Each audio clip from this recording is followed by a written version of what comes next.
Good afternoon and welcome to Irene Cricket Club. My name is Sean Mez and I'm here with Gert Malone, and this is the first warm-up match between the Global Cricket Tournament International 11 versus the Titans. Good afternoon, Gert. Good afternoon, Sean. It's going to be an interesting afternoon. It's been an interesting day for us thus far. It's been very gloomy and all of a sudden the sun came out. Still a few clouds around. And this is a fascinating little tournament that we're going to play.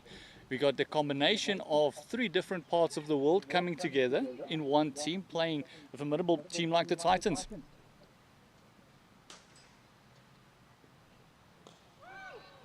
Speaking of this tournament, we have, as you say, the Titans. Right, you've got players from South Africa teaming up with players from Japan, from England, as well as Namibia. And the whole purpose of this tournament is to expose the young talent in this country and get the exposure they desperately need to play at the top level. That's going to be interesting as well, because we actually see now that we've got one of the Japanese players at the crease at the moment, also the Japanese captain. Yes, Maya Nagida is the Japanese captain and she was their player of the year. That is the end of Kaylee Tapsova. It's the second over of the match, and the global cricket tournament, the internationals, the GCT internationals, are currently 2 wickets down. Gandhi Jafta had a dream start with the ball, with a wicket on her first ball, taking out Sophia Smale, and later on in that innings got the wicket of her fellow opener Haruna Iwasaki, also from Japan, where Sophia Smale is from England. Yeah, both of them was the first deliveries each batter faced.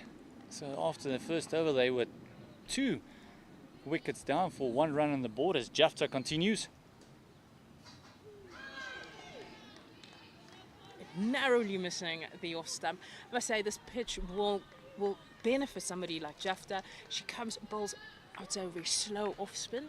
But this pitch, because how wet it has been, bounces a little bit more, but is a lot slower. So it does need somebody to wait for the ball. Probably will be easier to play a lot squarer of the wicket. But as you can see, Florence Miller batting with Maya Nagida, who is looking to attack. You know, they're taking their time, given that 2 wickets fell in the first over. Yeah, all of a sudden the power play now becomes a case of just surviving the power play with not any more wickets down, making sure that you don't lose too many in that first 6.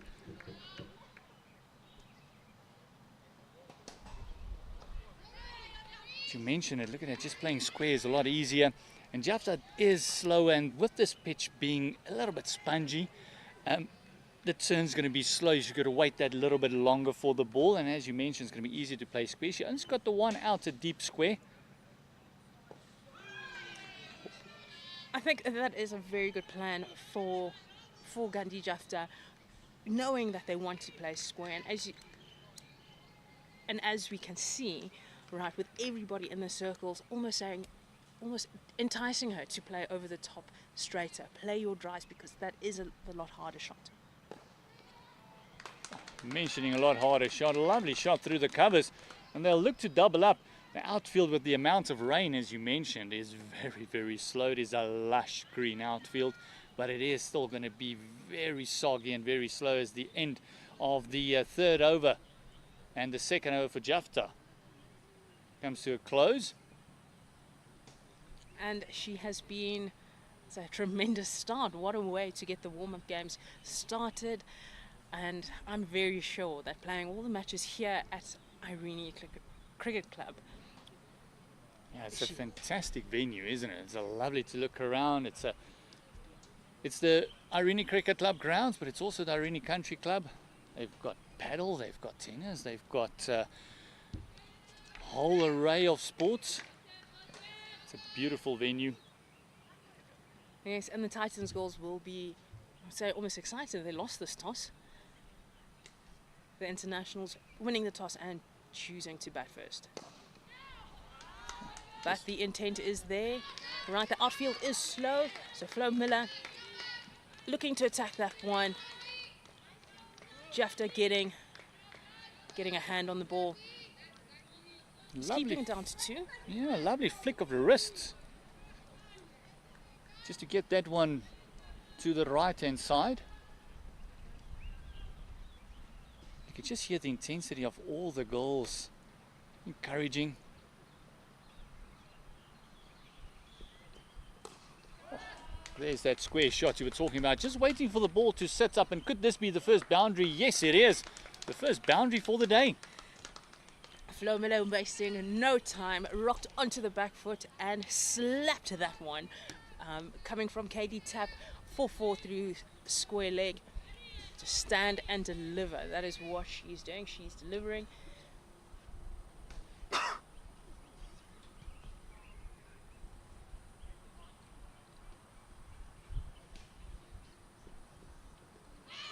What a delivery, straight through the gap. I just wanted to mention she's got a bit of a baseball stance to her.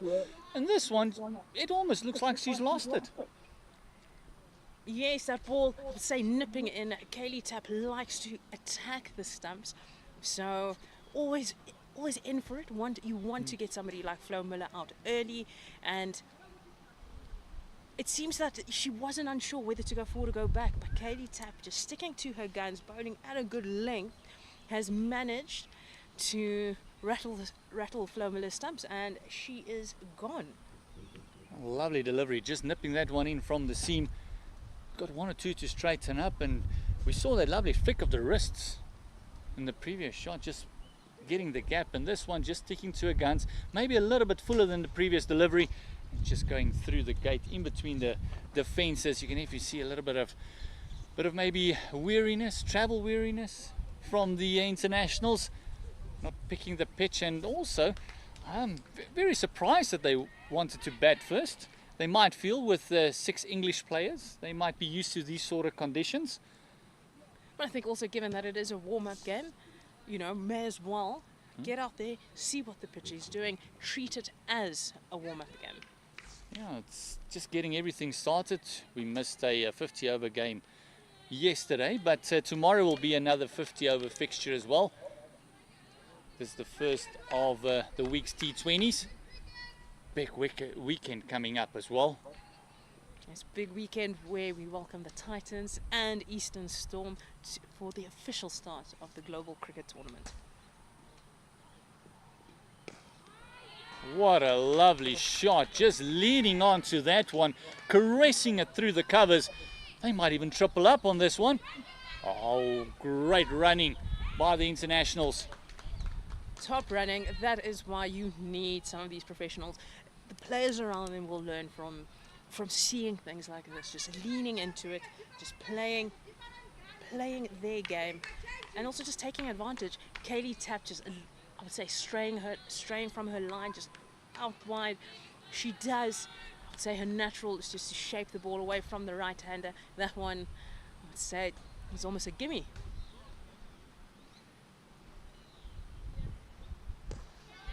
Just giving herself a little bit of room and just slapping it over. Cover once again, another 2. Maya Nagita showing that she's not going to waste time with this power play. Who does want to force the players onto the 30-yard ring. Not a bad ploy, especially in the power play. It's just disappointing, I would say, for her. She's not getting value for her shots. Given that the outfield is very slow, so it does plug a little bit, especially with the ball hits in the air.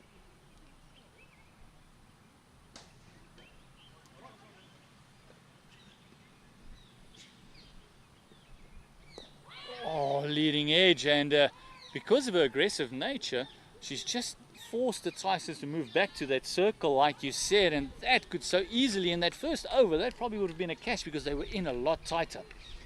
And the first over, definitely, you saw after that shot, extra cover moved out wider, moved back to the edge of the circle.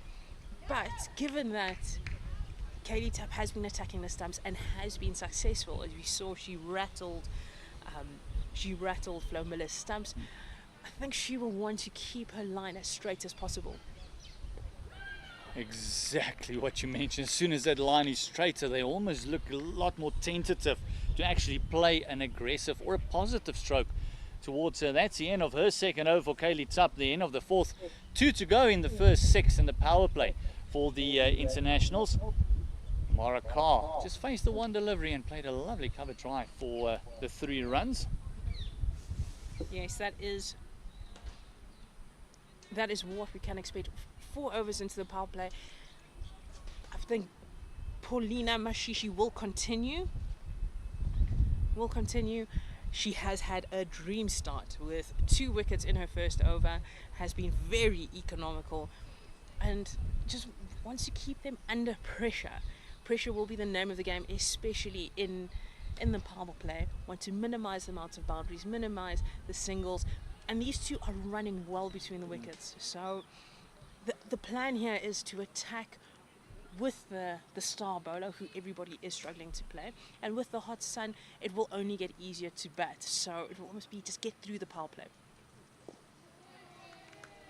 Yeah, we mentioned in the previous over, just get through the power play, don't lose too many wickets. They're already 3 down.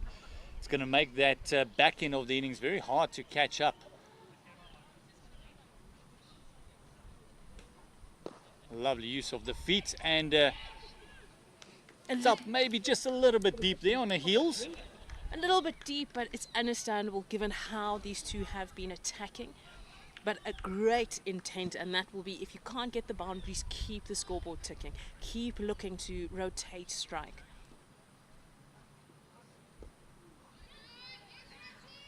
Again, just a single, worked it around the corner.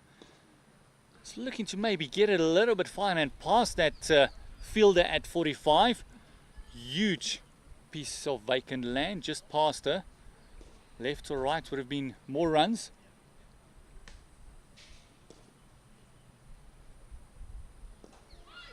It's not a bad option given that they want the batter to try and play across the line.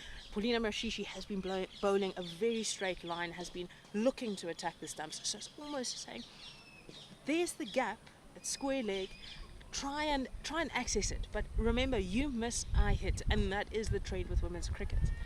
As you mentioned, she's changing her angle of attack to around the wicket and trying to tighten up that angle a bit more straight at the off stump, turning it into that middle, just doing something different. Yeah, scores 23 for 3. Paulina Mashishi, last 2 balls of her over in this power play. Oh, sorry, that is the over. 23 for 3. That one just died. You can see where the keeper took it right on the bootlaces there. So far, fantastic job done by these 2. The running between the wickets have been with intent. Yes, been positive. They really have looked to, I'd say, to play themselves in. Right, but both of these batters have travelled a long way to get here, with Maya Nagita from Japan and Marika coming all the way from Essex just to play in this tournament. So I'd say maybe just dusting off the jet lag.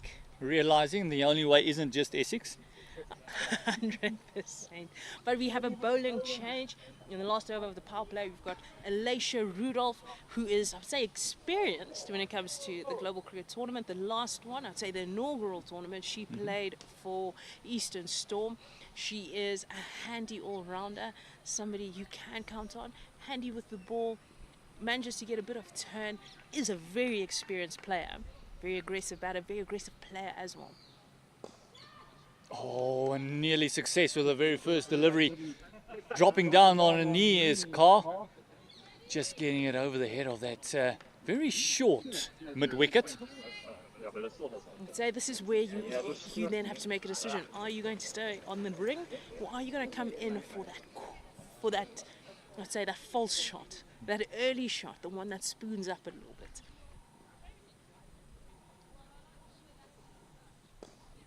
Oh, into play once again, very nearly, and just eluding that mid-wicket that has moved back to the circle, beating on the right-hand side. Another single there.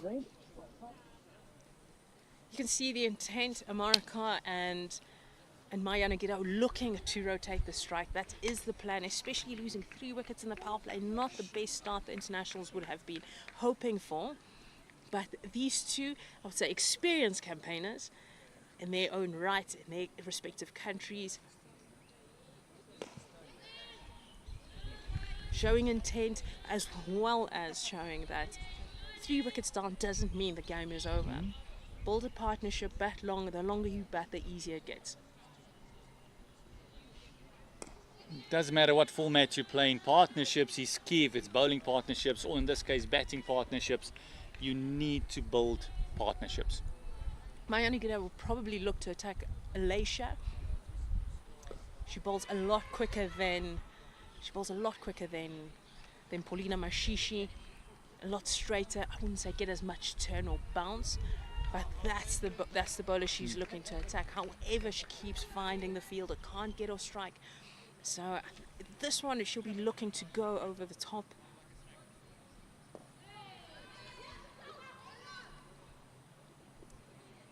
But Alicia, I would say, slowed it up. Only could get the single, but well adjusted. That is the end of the power play, and Alicia Rudolph's over. The score is 23 for 3.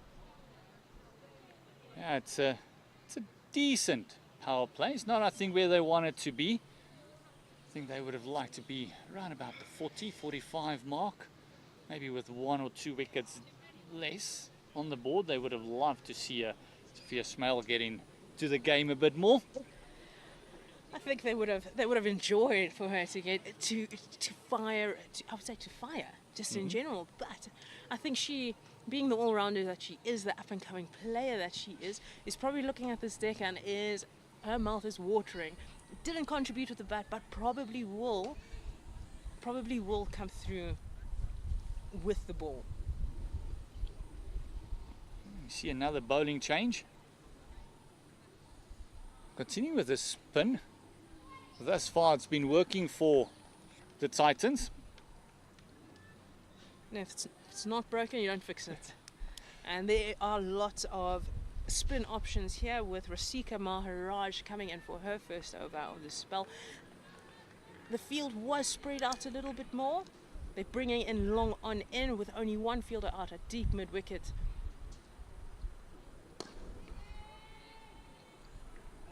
Again, one of those off spinners that's very slow through the air. Means the turner's going to be slow. The batter's got to generate all the power, all the pace on the ball. So her options would be to run at her.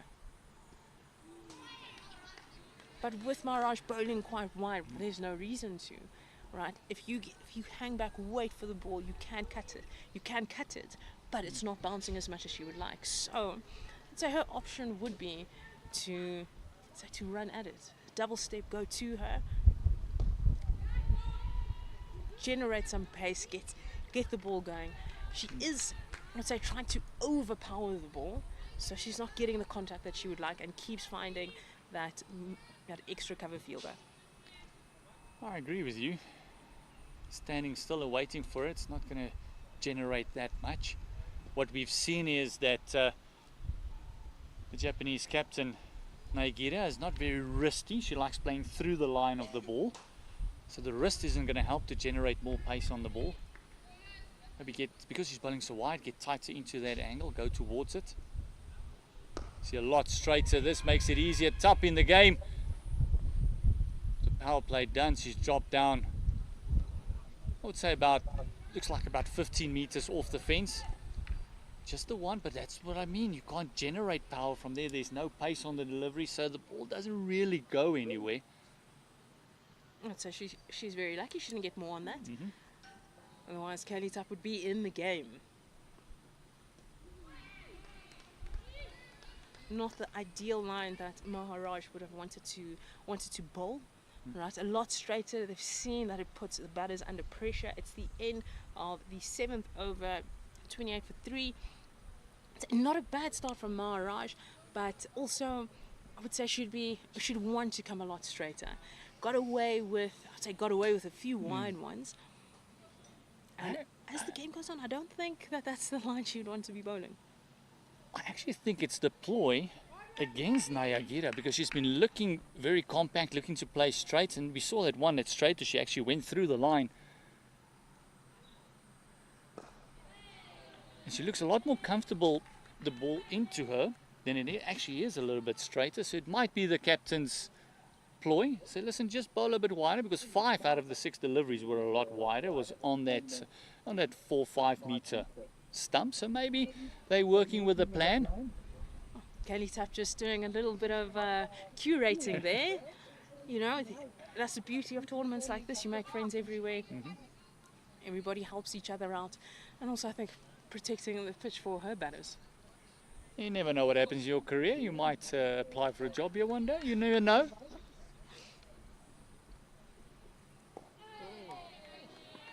And now you see a very good ball from Rudolph, attacking that off stump. You see, Katie Tup came out of the slips, and now you've got 2 mid-wickets, knowing that Maya Nagida is looking. I would say that's where her power shot is, her boundary option is to go over mid-wicket. Oh, giving a wicket away. Did all the hard work, gets a low full toss, a low fully, and just pops it back to Rudolph. And that is the 4th wicket down for the internationals, and the first one for Rudolph. She will be, that was a very soft dismissal for her. However, I don't, given that this is a warm-up game, I don't think that this is too bad. I would say that getting to know the conditions. We'll be disappointed, but almost salivating. We'll want more, given that dismissal was a very soft one. Yeah, well, you're an international player yourself. How do you feel when it comes to the warm-ups? Do you feel that is the form that you're taking into a tournament, or do you see it as literally what the word says, a warm-up? Get some pitch time, feel it 1 or 2 deliveries on the bat. How do you approach it? I approach it like any other game. I'm a little bit too competitive, so I approach it like any other game. I want to score. I want to score quickly. But for me, the most important thing, am I getting into good positions? Regardless of how much I score, am I getting into good positions? And is my timing as good as I want it to be? That for me is the most important thing about warm-up fixtures. And coming in, we've got Sune Wittmann, the Namibian captain. As we mentioned, this different parts of the world getting together, literally the different parts of the world. English players, African players, Asia players. What a combination it is. It also makes it difficult for a team to gel from the first game, from the get-go. I would say, but that's the beauty of cricket. Cricket brings us all together. Gone are the days where there's animosity. Oh, Tup getting in there very quickly, and Wittmann nearly also another first baller there. Wittmann is a player. She's worked very hard on her game, wanting to diversify and I'd say to add that extra element. She can hit a long ball. She is a former Northwest Dragons player. Oh, and no chance of us seeing it today. That is Rudolph claiming a second scalp in 3 deliveries. LBW given out. Whitman back in the hut. She will be disappointed with that, I would say, with that performance. Obviously, recognizing the ball is out wide, but obviously Rudolph a little bit slower, wanting the ball to turn in, and a little bit too close to cut. Yeah, and also the bounce not really there to cut. I've only seen one or two actually pop up. The rest has all been lowies. Just not reading it as well as she should have. So she'll be disappointed with that. However, she does know that there is another game tomorrow to come back. So should be looking for a better outing then. Right, the score's 28 for 5. And we've got Eva Gray, who also is an Essex player, out here in a warm-up, I'll say pre-season camp, and is playing for the GCT internationals. Raising a first ball from Rudolph.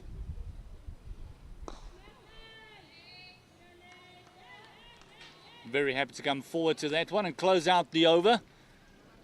Alicia Rudolph's second over comes to a close, and also picked up 2 wickets in that over. Very successful one, and not as successful for the internationals as they are half the team back in the dugout. Yes, you have Alicia Rudolph with 2 overs.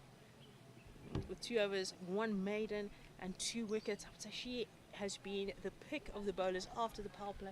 But Paulina Mashishi setting the tone for this match. 2 overs, 7 runs. That is what you want from your opening bowler. A dream start. Robin Searle will be very happy with the form that her bowlers are in. Maharaj giving it a nice juicy full toss, and it is only the few deliveries that's been wayward. And Card, I don't think expected that, to be honest. The plan is to bowl very wide to the batter, so that full toss surprised her, not able to capitalize. And she'll be disappointed with that. Obviously looking for runs and looking to want to play well, as this was all about. But this one just skidding on, and that means Eva Gray is off the mark. And another batter off the mark, and a good run call there by Carr. She and Yanagita had a good relationship at the crease, understanding each other very well. Yes, these two, because they play together, they will need to build a partnership. Wickets are falling around them. They just need to rotate the strike, look to hit the sweepers. And that's exactly what Tamara Carr is looking to do. Just hit the sweepers, just hitting it down to long on. Keep it simple for now. Get a little bit of a partnership going, because the target now will be to get to 100. A defendable total on this wicket will be about 100. It's not an easy wicket. The outfield is very slow, very sluggish. So 100 is definitely a plan, and they are running hard looking for the singles. But Katie Tapp on the boundary has a bullet of an arm. You do not want to take that one on. She does have a phenomenal arm. And also on the internationals bowling front, you don't know how many spinners they might have, because the slower bowlers have made a big impact in this game. I think it will also be very exciting. Hopefully we'll see Ricky Akotsa come in to bowl as well. Lovely adjustment there by Carl, setting up to play it on the 45 angle, and Maharaj completely fooling her, going a lot wider, going across her. Just losing her footing. It's not a bad option. That area is vacant with Maharaj coming around the stumps. Maharaj coming around, it's not a bad option. It's a very, I'd say it's a way to either get the boundary but get more than 1 run, which is what they're looking for. They desperately need runs. And it's good to see some intent coming from Amara Carr. And it's going to be very difficult, because Maharaj has not been getting any bounce whatsoever. So actually get underneath it and play that shot, it's going to be very difficult. So the change of angle is very good. So we see Rudolph continuing. Don't think you're going to take the ball out of her hand after she picked up 2 wickets in the previous over. Yeah, scores 32 for 5. Why not just give it to her? Later, this is her first tournament. This is her first season with the Titans. So she's very excited to make a mark here. And what a shot from Eva Gray. All right, a late cut behind, and Amara Carr asking for the third. Could this be a run out at the bowler's end? Ball doesn't get there, but that is 3 welcome runs for Eva Gray. And there was always 3 in the mind of Carr. It was Eva Gray that thought, oh well, I'll take 2. But that's why you need a partner there that will force you to run, get the runs, make it hard for the opposition. A lovely flick off the toes. Be just the one. Great work off the boundary there. Yes, Katie Pryor, also a very exciting young player, under 23, just came back from an injury, and this season and is showing that. Oh yes, there we go. There's one of the biggest. It's the first maximum of the warm-up, the first maximum of the tournament, and the first maximum for the internationals. And a welcome one at that. Eva Gray just showing her power. Yeah, not the best ball from Rudolph. She'll be, I'd say, a little bit disappointed given how well her previous over went, but this is the intent that the internationals will want. They haven't gone into their shells looking to, say, nudge the ball around. They know that's not what's going to get them runs, and they need to keep rotating the strike, need to take the game to the Titans in their own backyard if they want to put up a total that will be competitive. And with these 2 at the crease, just continue, say, taking the singles, showing intent, they'll get there. That was the first delivery from around the wicket. And there she goes back to normal. She would not be pleased with that previous delivery. Sets very high standards for herself when it comes to the bowling. Alicia Rudolph is very tough on herself, but also very competitive. Oh, stumping chance missed. She wanted to come down the wicket and all of a sudden hesitated, and the ball just turned away from her, and the keeper just could not get to it. Carr is 3/4 down the track already, nearly completing the 3rd run herself. Got sent back by Eva Gray. That was some sharp turn and very well noticed by Rudolph to see that Eva Gray was coming down the track. Not a bad option at all for the Titans. But also, I'm telling you, the spinners will love this. That is a better line to run at. But also forcing Rudolph to pull her length back. And I'd say that would be the plan. It'll be a lot easier to play square. Eva Gray has shown that she can hit a long ball. I should be hoping for one of those again. Nice fully. Going on to the sweep, and oh, this one looked like it was just the arm ball going straight on with the arm from around the wicket and very narrowly missing the edge and the off stump. 45 for 5 after 10. Not a bad comeback in terms of runs given how they started. They'll be disappointed with the wickets column, but definitely looking forward to these 2 continuing their partnership, but taking it a little bit deeper, take it into the 15th over so that they both can play a very expansive game. Eva Gray has shown that she's not going to waste any deliveries looking for any boundaries. So looking forward to what she has in store for us, taking the game to the Titans. Well, it's one of those situations where you know this is the way the player plays, but also look at the game situation. What does your team need? She needs to stick around with Carr at the moment. Yes. Carr 11 from 12. Eva Gray 11 from 8. Kotzer coming in. She's putting leg spin. We saw in the warm-ups on the practice pitches, she does get a bit of turn and she does get it to rip nicely off the seam as well. This is an exciting young player, been in and out of the squad. A little bit of flight, slower than the first one. And that's what she brings. She does play with her pace a lot. And also very accurate. For a wrist spinner, that's what you want, especially in the shorter format. You want somebody who's going to bowl on the money all the time, and given this pitch, he is loving it. Oh, great fielding. Great fielding, diving away to a left. Got a enticing car. Tossing it up, is not afraid to do it, knowing that they are in control. She has protection, deep square leg, deep mid-wicket and long on, so she can afford to do that. Oh my word, the easiest one for the day, and it's been dropped at mid-wicket, just above that eye line. Good connection, but oh my word. She will be very disappointed with that drop catch. It would have almost put momentum back onto the Titans side. Amara Carr getting that, I'll say that life. That false shot, bringing a bit of luck. Both these batters have been charging down.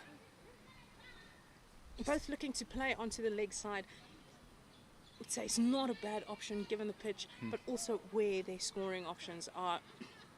That offside is tightly packed with, I'd say, the Titans' best fielders.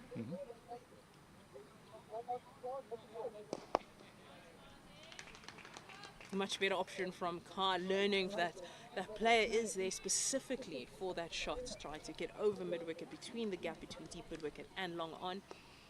So, I say getting away with a live, but continuing, and not a bad over again for only 3 off that over, 48 for 5. And not a bad over, especially getting away with, it's a wicketless over. But the pressure is still on. But now we have Gandhi Jafta into the attack, a very experienced campaigner. Yeah, she's been a bit of a ball of energy. I think the December break has done her way too good.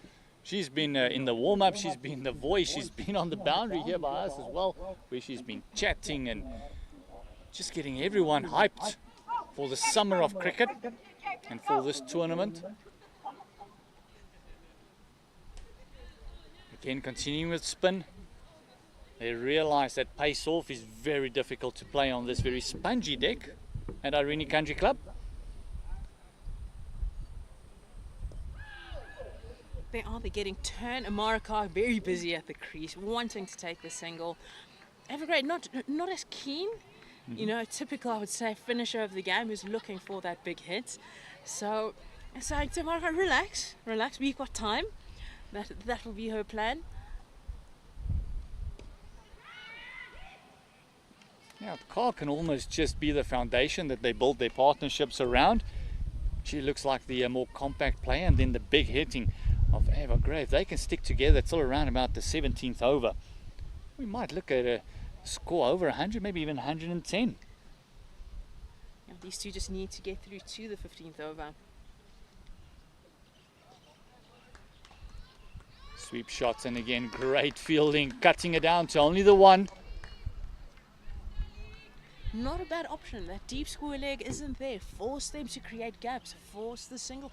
Force her to change her line, as well as open up a pocket that you can rotate strike, because that's what you don't want. There've been too many dot balls in this innings. That one, the only one interested is Jafta, but never shy to ask the question. You should never be shy to ask the question. From where we're sitting, you can just hear us saying, if you don't ask, you don't get.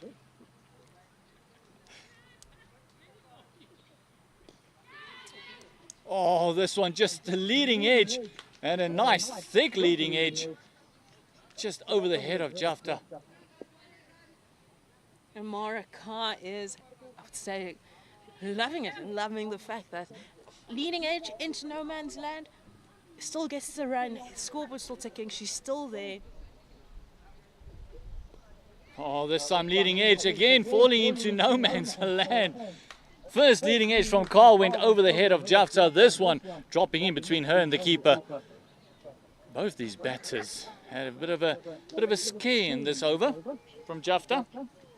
A bit of a scare. She is lively. Jafta coming in. The score at the end of her over is 51 for 5.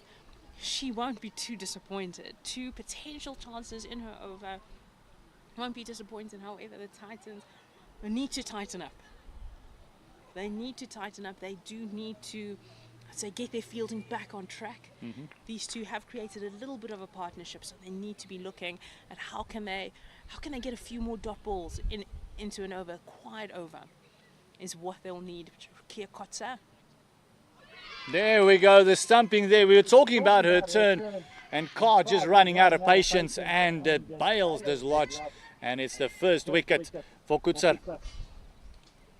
And what a ball that was. Tossed it up, enticing her to run at it, but knowing that there is turn, she'll be disappointed with herself running past that one. Very exciting innings. Good signs for what's to come in this tournament. Busy against the spinners. Will be disappointed with that dismissal, especially at this stage in the game now that they are 6 wickets down. But looking forward to, I'll say, to the next one. Yeah, it's going to be interesting to see just exactly how they come back tomorrow, especially on this deck. And you can never judge a game until both teams have batted on the pitch. This one was tossed up and a little bit wider than the first over, because every single delivery they got to the pitch, they got in line with it. This one just a little bit wider, gripped, turn, and lovely work by the keeper as Madisha taking off the bails there. Right, and now we've got Kelly Castle coming into bat.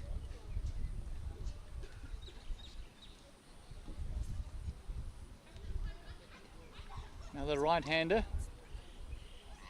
All right, Kelly Castle, she is an Essex player as well, here for a pre-season camp. Will be excited. She's also a finisher, very strong on the leg side. Likes to hit a long ball as well. So I'd say this could be an interesting matchup between these two, especially at this stage in the game. Oh, finding the inside part of the bat immediately. And it's just down to the one, just getting off the mark, getting off that dreaded Donald. Yep, that is, I'd say, is very important for her. But as you can see, the ball outside the off stump, not too comfortable early up in her innings, would look to target that leg side. She cleaning up on the fence. Again, just the one. Expect a leg spinner to bowl her fully every now and again. It's got only 3 on the boundary, and they're all leg side. So forcing the batter to maybe look at the over-the-top option of hitting it over cover, over that big wall of blue. When Robin Searle doing well, all the players on the offside, all the fielders on the offside are on the ring, very quick. Coming in the moment the ball is in the ring, they attack it like a pack. So just enticing. Try and hit over us. Without the pace on the pitch, it will be difficult to generate that pace and hit it over the covers. Oh, this one just right on the toes. Run out chance. Oh. If you're a Titan supporter, you would have wanted better connection from the batter. Much better connection, but that's some good fielding. Putting them under pressure again, especially at this stage in the game where they want to take their innings forward. Got sad. Keeping it slow, but a much better option. Hit the sweepers, just continue to rotate the strike. That's the end of her over. A wicket in that over. Scores 54 for 6. Oh, lovely over. Just getting the congratulations from the entire team, saying well done, exactly what the captain ordered. Getting rid of Carr in that over. She had a few lives, dancing on the razor's edge. A defendable total here, the internationals will believe will be a score above 80. Any score above 80 with their bowling attack, they will believe that they can defend. It will just be a case of, I'd say, getting to know each other, what each other's strengths are and weaknesses, just having a plan to, let's say, to attack this game.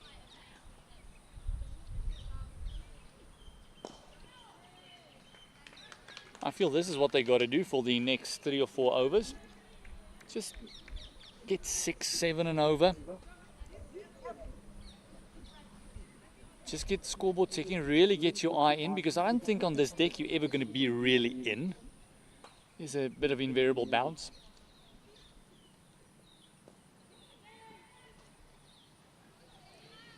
Worked around the corner. So much better length from Gandhi Jafta, as well as the pace. Right, it's not going to be too easy at that pace, it's not going to be too easy for Evergrey to sweep. She has been the only one to show who wants to sweep. Oh, this one a lot quicker. That was a bit of grip and turn on the deck from Jafta. Yes, Jafta is not giving Evergrey any room. She saw what Gray can do, so not giving her any room, just bowling into that hip, just saying you are not getting any runs off me. Has protection out there.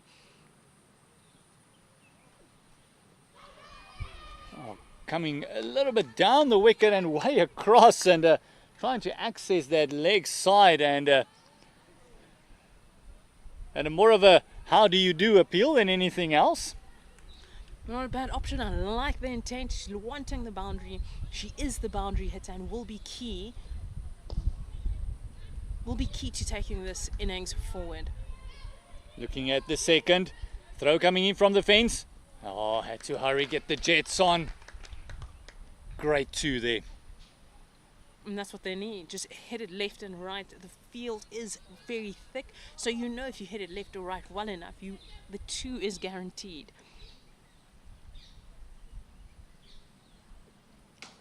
Down the pitch once again, maybe a little bit too far. Just got stuck there in the pad. The intent is very obvious. Very obvious from Evergrey. She wants to take it forward. I'd say almost trying to overhit it. I'd say just get into a good position. That's what she'd be looking at, especially now at this stage in the game where it is a little bit quiet. This batting track is difficult to score runs. She must just be very careful that her intent is not her downfall as well. The intent is good, but your team is in a bit of trouble. She's got to be there at the end. These two can stay together. We might be in for some fireworks.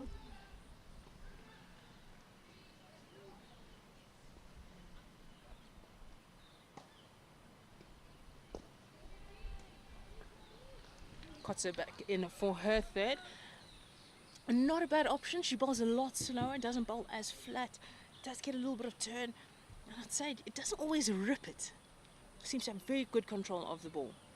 Oh, there's one that was a lot wider. A little bit more round arm in that delivery as well. Causing the ball not to bounce as much.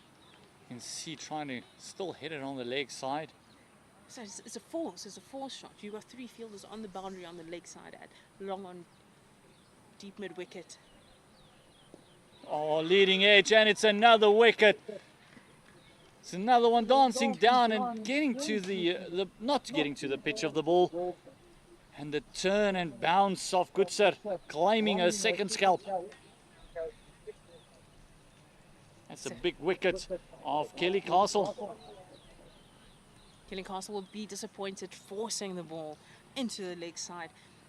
It's a very soft dismissal, right? Playing against the spin where you can, just bowling wide. A better option would have been to play through the covers. Yes, difficult to get it hard on the ground, but an opportunity just to get it played into the gap, keep the scoreboard rotating, force a change in the field. And again, just against the turn, trying to work it onto that leg side, and with the little grip and turn that Kutser has been getting, it's not been a lot of quick turn. It's going to be slow turn, so it makes it very, very difficult for the batters. And now we're into the tail. You know what it's like now, Sean. Not all there's no tail anymore. It's just the lower order batters. You know, all the bowlers think they should be in the top. That is true, and given that all these players, I would say all these players have had opportunities in semi-professional or professional environments at playing at a higher level, so they know how to manage and handle pressure. The incoming batter is Arasta Diegaard from Namibia, and that is the option. She has come in and has shown the top order that this is a shot you should be playing against Kutsa and gets off the mark with a very convincing shot. Disappointing not to get her 4, but that is 2 runs on this lush outfield here at Irene Country Club at their cricket club. Diergaard just getting a freebie, and then what a delivery that is. It's an absolute peach. If I'm a spinner in the internationals, I would be raring to bowl. I'd be saying, let me open the bowler. They are nice and late, playing it right in the eyes, but no chance of a single. That's 59 for 7. 5 overs left. So what is the plan now? You have Ava Graham in with, I would say, the lower order. Right now, you've got a big hitter and somebody who will keep the scoreboard rotating. What score are we looking at? That will be the big question, especially on this track that seems to, I'd say, almost calm down a little bit as the day has gone on. It's sunny, given that the day started off very wet. The big question now will be what score is defendable on this track. I think the most important thing for them now to do is not have any balls left on the table. They got to bat out their 20. This one played on the leg side. Finding the fielder, just the one. Most likely the fielders will come in for the new batter. Like I said, making sure you bat out the 20. You don't want to be bowled out in the 18th, having deliveries left. If you can get at least 6 to the over from here, get you up over that 180, 185. Oh, sorry, 80, 85. Playing nice and straight. Jafta not able to cut it off. Not a bad option at all. Get over Gray on strike. Make sure she faces as many of the deliveries as possible. She is the set batter. She's currently on 17 off 18, going at a decent strike rate.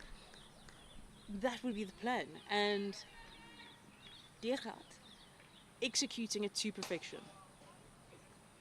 All the way to the about the 6th stump line, moving across, getting the sweep out. She does look like someone that loves to entice a sweep, dropping onto that leg.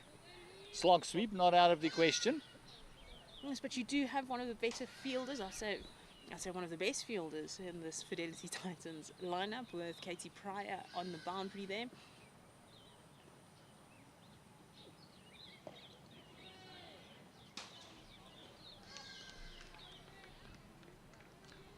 I think with the pace that Gandhi is bowling,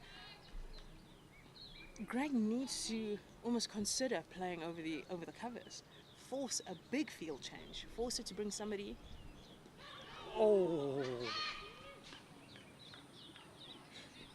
that nearly took off the off stump there. Jafta probably just asking the umpires the varnish regulation on that stump. That was very, very close.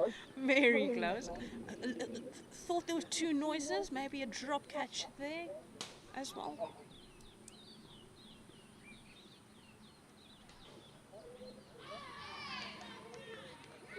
And that's a wicket, and look at that celebration from Gandhi Jafta. Excited, it's her first wicket and she should be excited.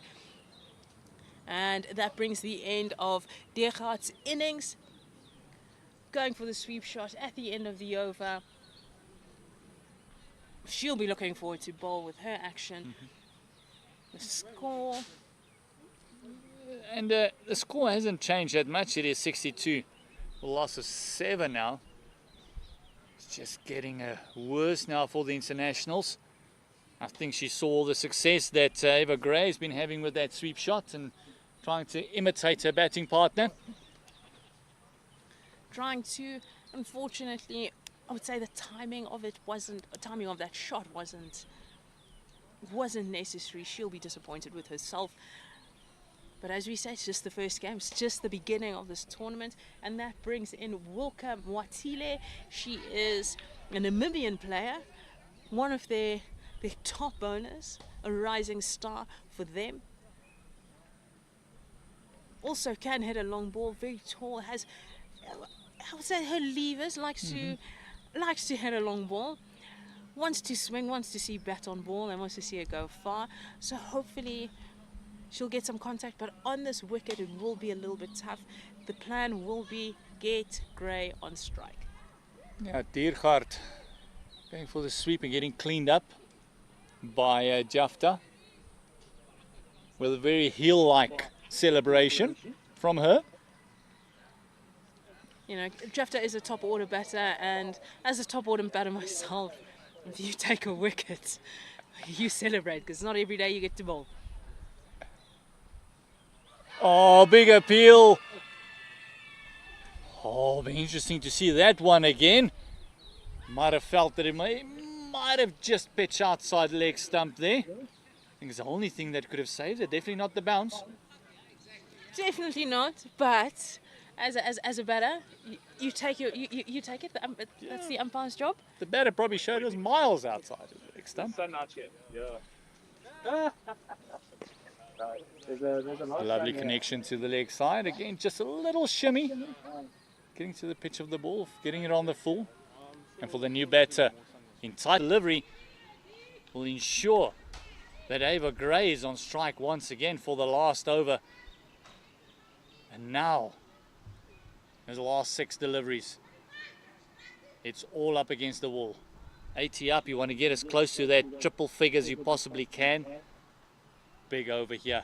Maharaj, the young player from the Fidelity Titans, is coming in to bowl that last over. What a time this must be for her. Great captaincy from Robin Searle, just allowing different players to experience different things. That is the purpose of these warm-up fixtures. And see what your players are made of. Give them opportunities where, even if you fail, it's okay. Yeah. Then as a captain, you know exactly then what you got in the bank. You don't always have your main striker available maybe to bowl in that last over. You need options. And also it's an opportunity for these young players to see that my captain backs me, which is what you want to see. This is what this tournament is all about.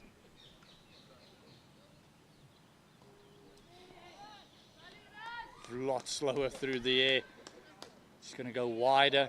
Is she going to go across to that off stump again and access that sweep shot? 5 deliveries to go. I don't think Ava Gray is going to go down blocking, go down defensively. Oh, lovely delivery, firing it into the pads. A much better delivery from Maharaj. That's exactly where you want to be bowling, especially at the last over of the game. Right, she could potentially pick up her first wicket of this match by just keeping it there. Make sure that these players cannot free their arms, which is what they're looking for.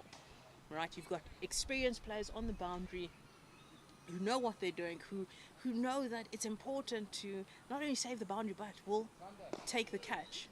Oh, this one going for the big heave-ho and no connection whatsoever. And just the single. Martina won't be complaining about that one. We'll probably say I didn't hit it for 6. Yeah, I planned that. She's probably like, oh, I'm disappointed I didn't hit it for 6. Oh, that was absolutely hammered down the ground. Maharaj stuck a hand out, but oh, that might have taken a finger width. She stuck her hand out because you should try, but I think there was a little bit of self-preservation there. Gray showing you don't need to run for that. She knows she made some really good contact with that one. Sending it over the bowler. Almost didn't pass the bowler. Almost through the bowler. Umpire taking some evasive action there as well.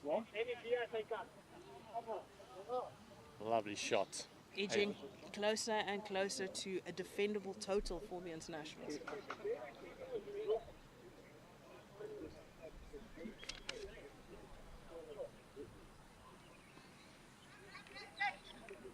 Maharaj changing her angle of attack. Evergrey looking for two, and oh my word, and Maharaj. one, that's exactly what you wanted, making up for that last one.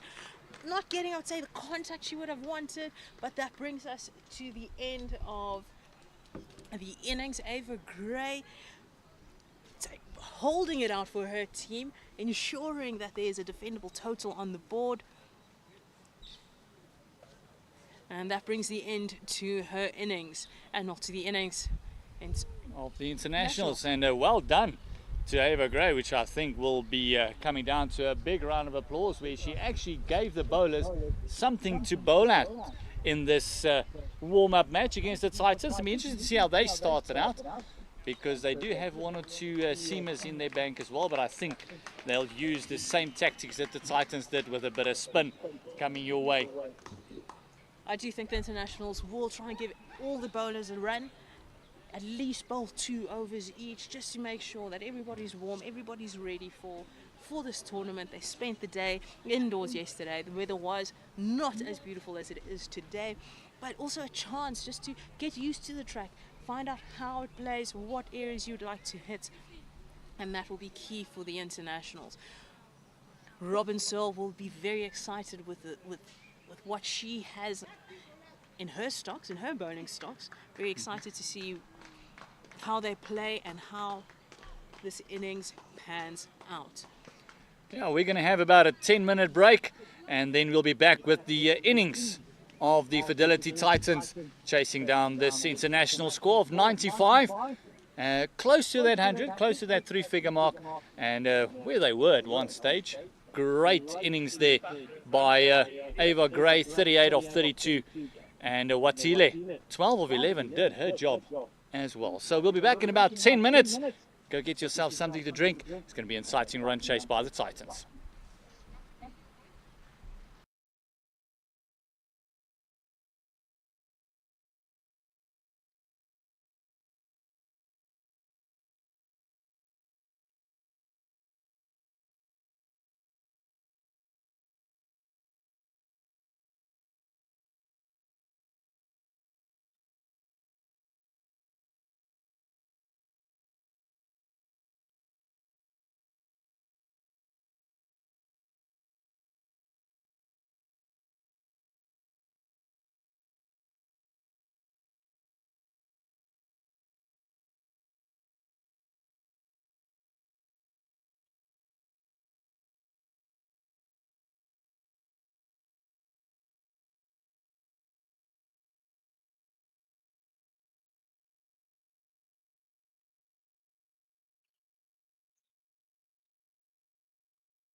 Manaus, está assistindo Manaus. Não chega a assistir o contato. Não é Manaus, está assistindo.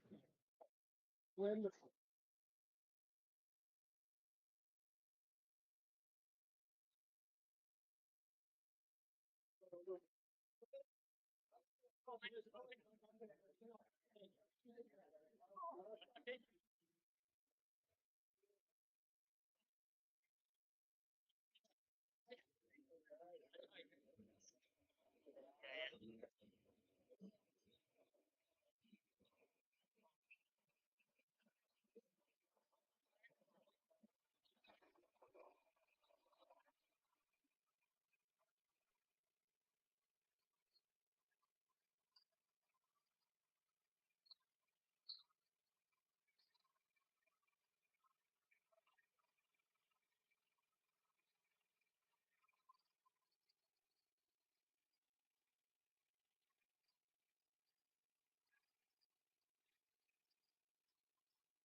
And we're back for the second part in this warm-up clash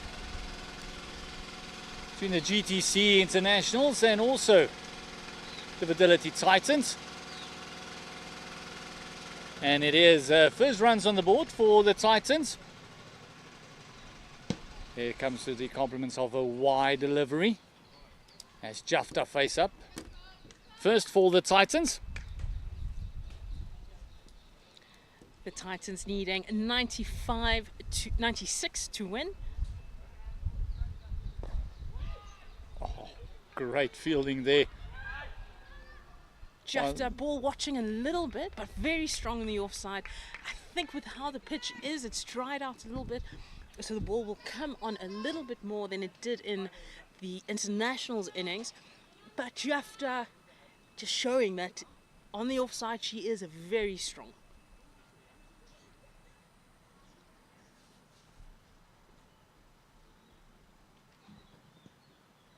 Oh, staying low, and it's been given. Jafta not happy with the decision, but the ball just tailing into the right-hander a little bit, staying very, very low, hitting only about halfway, and it's the first success for the internationals, and it just shows you it's never over till it's over. Kate Kopak with her first wicket, with her first second legal delivery. What a start. This is the start that the internationals would have wanted. Jafta disappointed, especially after how she timed that first one, how she is so expansive, how she builds an inning, she is aggressive, will be disappointed. But that is the first wicket. That is the first wicket for the internationals. The score is 1-1. A very similar start to what the internationals had. And that brings Robin Searle to the crease. Speaking to her earlier, she did say it will be a grind. This is not an easy track to bat on, a little bit too pace, doesn't bounce as much, and she's just saying as much as it will come on, it won't bounce as much. So it will be interesting to see how the Titans adjust to the change of conditions, especially, say, the first innings to the second innings in a T20.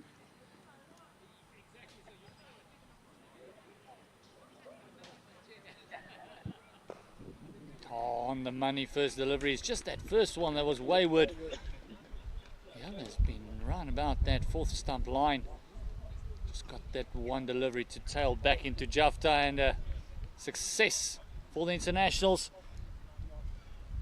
That will settle the nerves for this tournament. for Kopak.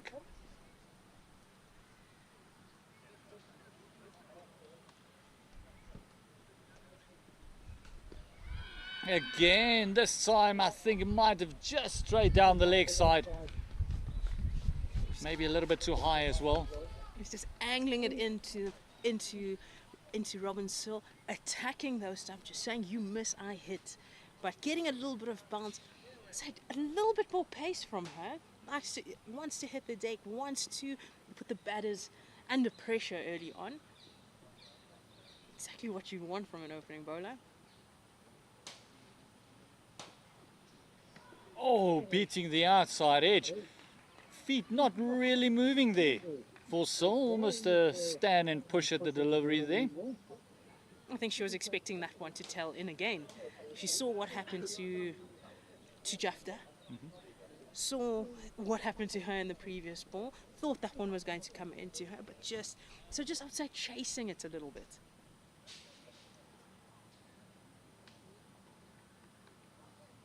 Just pulling up in the last delivery of the over. Success thus far. 1-1 is the score. Robin Searle will be looking to get off the mark. Try and get the Fidelity Titans innings off to a good start. Just coming off the pad, there was the noise that they heard, a very soft, thuddy sound. That's the end of the first over, and success for the internationals. It is a 1-1 with the big wicket of Jafta that's back in the dugout. Kopak striking very early. Has a little bit of skill, will angle the ball back into the right-handed, let the one just go straight on. So good control, and especially in these conditions, I think she will be a good option to bowl now and at the death, with the control that she has, just I'd say attacking those stumps. Tebogo Masheke going to face her very first delivery.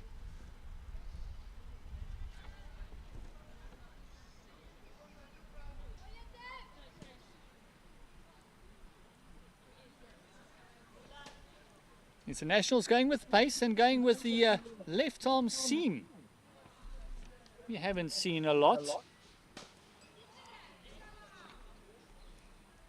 Nonoha Yasumoto from Japan is opening on the other end.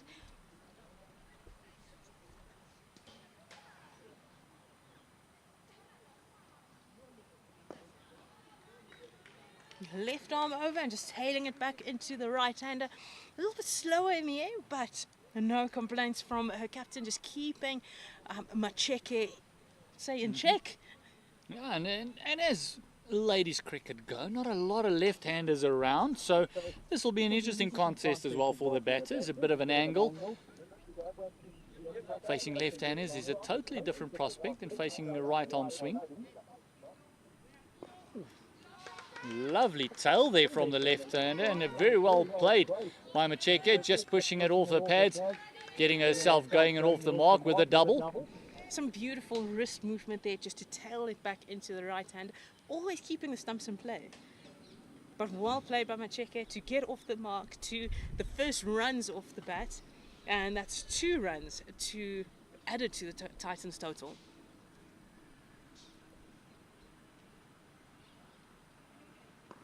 Oh, this time dropping it short, and great fielding.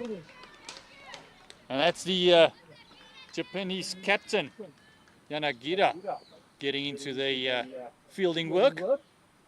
Yes, watching her warm up earlier, she's definitely will throw herself around the ground, but that's, I'd say, that's a standard that you would want to see from an international player. Maybe not as much experience or exposure, especially coming from an associate nation, but holding her own and has a lot to show these young players. Oh, this time piercing that offside field. Another 2 by Macheke. Going back to your point, and not a very tall lady is the Japanese captain, Nayagira. So Dynamite does come in small packages. She is a dynamo in the field. She covers an immense big part of the ground. Oh, this one's shaping back. It's a good appeal. Sol calling Macheke through for that one. It's a leg by. Oh, almost feels she's a bit lucky to get away with that one. You know, must accept the umpire's decision. I think very close, very close. I think umpire's call. But you know, this is what these matches are for. Get everybody back on the same page. Let everybody see what everybody bowls, including the umpires. And as an umpire, you always want to give benefit. If you're unsure, don't make a call just before you feel under pressure to do so. Yes, and that's the end of the over. 6 for 1, a good start there. Would be disappointed with that, I'd say that shorter one. But I'd say the differences between the internationals innings and the Fidelity Titans, barring the conditions, would be that the Titans want to play through the offside. What we did see later on in the innings was everything was this big hit to the leg side, but you can argue that was lower down the order. Yeah, I think they just felt that just going downtown and going leg side is their best option. And well spotted by the captain, Robin Sill. Just instructed the bowlers, just keep it nice and tight, keep it on the offside. Let them drag it across if they want to play. Go back into the attack once again. Starting off the same way she did her first over, and in her mind that brought me a bit of luck. But also not necessarily a bad plan. You can see she wants to attack those stumps, right? If you do get it wrong, it is going to be down the leg side. But at the same time, you want to encourage that as a captain. You want to say, keep being attacking. This is where you get your line and your length and your control. And also where she picked up her success with the wicket of Jafta was especially that one tailing back into the right-hander. I'd definitely say she does have a little bit more pace, wants to bowl hard and into the deck. I think on a warmer day, we would see, I would say, a different plan of attack from Kate Kopak. I'd love to see her on the Titans home field at Supersport Park on that deck.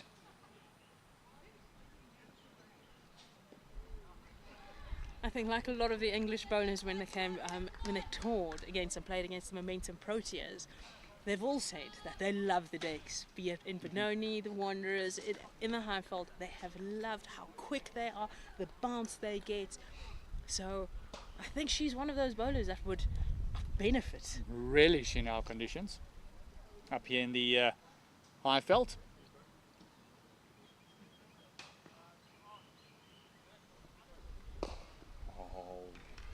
Lovely shape back into the right-hander, getting a radar sorted.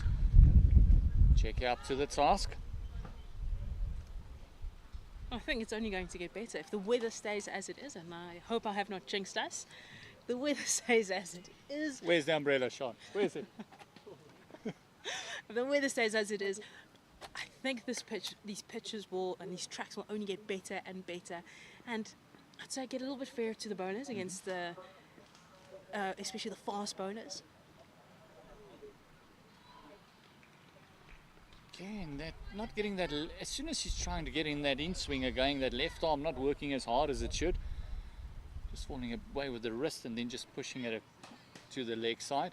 So the length as well, it's a little bit shorter, so it would be bouncing over the stumps. But you can see she wants to, let's say, keep the batter under control. You can't swing. I am aiming for your stumps. You won't free your arms. And well fielded by Diergaard, the top fielder for the Namibian side. And just showing it there at extra cover. Yeah, showing no pain as well. That one hurt. That was very well struck by Macheke. I think that's what you do. You never want to show the batter they hit it hard. I was lucky you got it past me.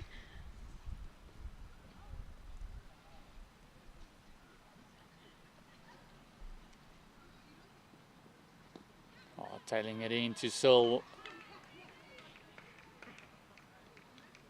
And apart from the 1 or 2 loose deliveries, not a bad over again. I go back, it's 1 delivery to go in her second. She's picked up a wicket, only conceding the 4 runs thus far.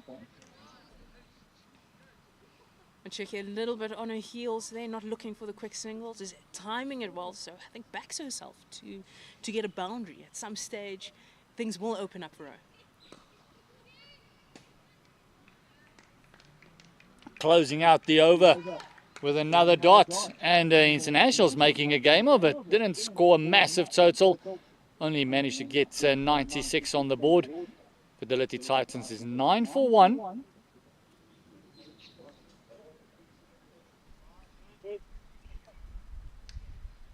A good start to their bowling innings. Both Kopak and Yasumoto just keeping it in that area.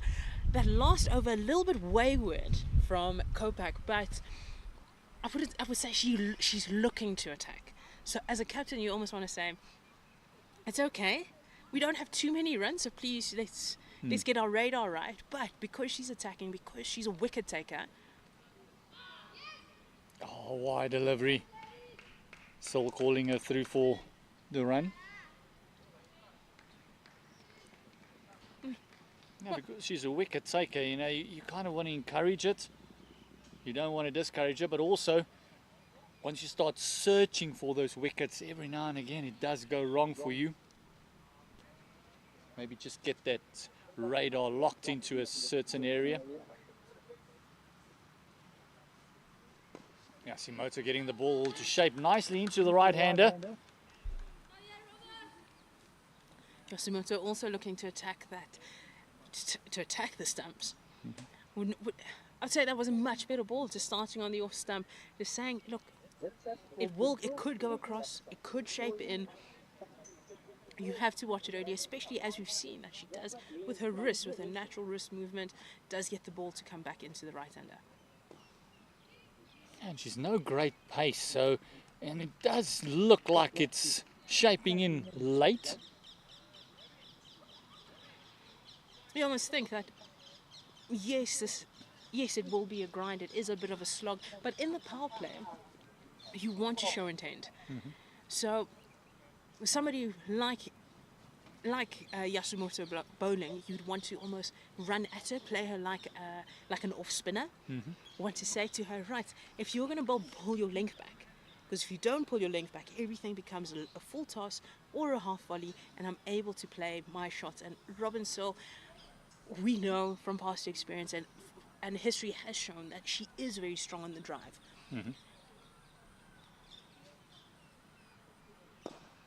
Exactly what you mentioned, but they do have the field set for exactly that. They also did their homework, the Internationals, on Robin Searle.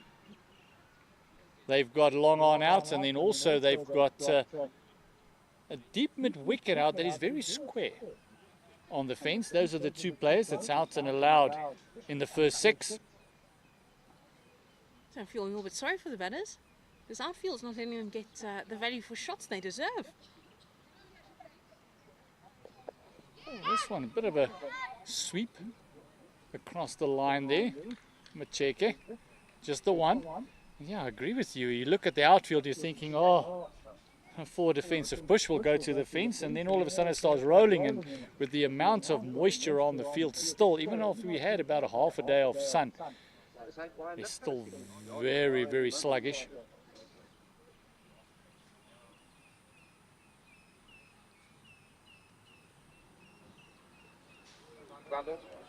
Wide delivery. And not a bad option from both batters. They both went for the sweep shot.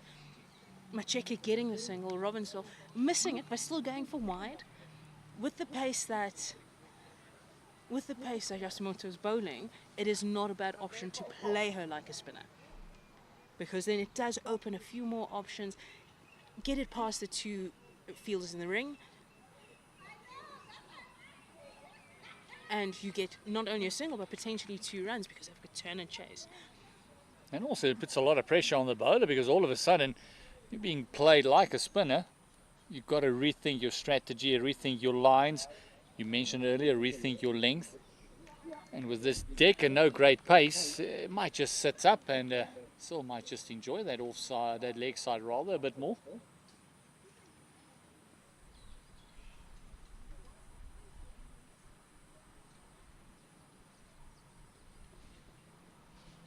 Immediately what that sweeps has done, a lot wider.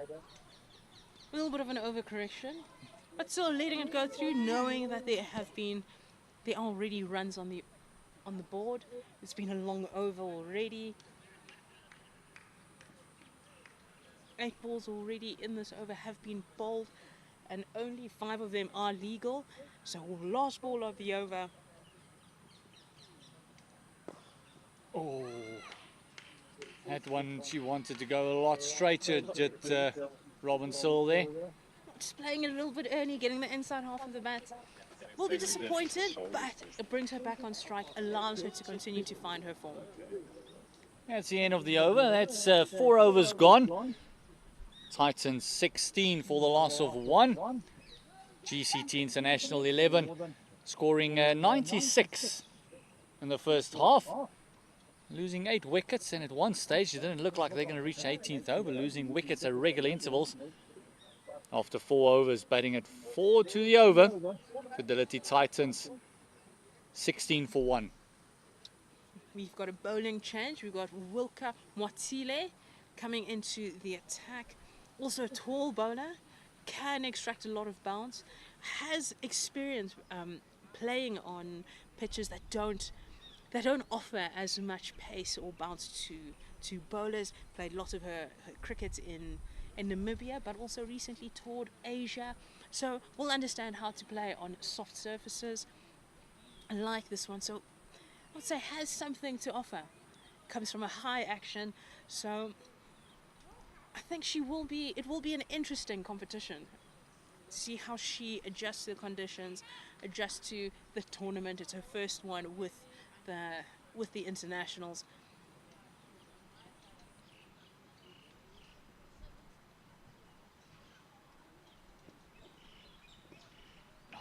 Just the getting rid of the nerves.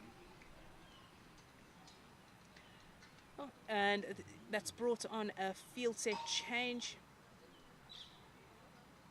Is backing herself to bring back the sweeper, bring sweeper back into a cover position, and third is going out to the boundary. But also just looking to attack the stumps. Not a bad option. They just need to find their radar. Start, I'd say, more on off stump. Exactly like that one, and that one came back quite a bit. Surprising, Robin Searle. Very good ball and well played. Well adjusted by Robin Searle, just squeezing it out. Late movement. That's at high action. The higher you let it go, later it will move is the general consensus. So just extracting a little bit of extra bounce with her height. They're just falling away in the action a bit. Searle dropping it down the leg side for the 1. I think in the power play they won't complain too much about singles, especially if they're not going to be scoring as many boundaries. However, Teboho Macheke is the one who's timing it sweetly. Lovely sounds coming off the bat.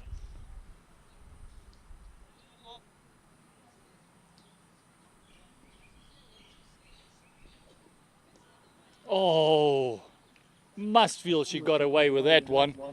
That sat up nicely, and maybe just trying to overhit it is Macheke.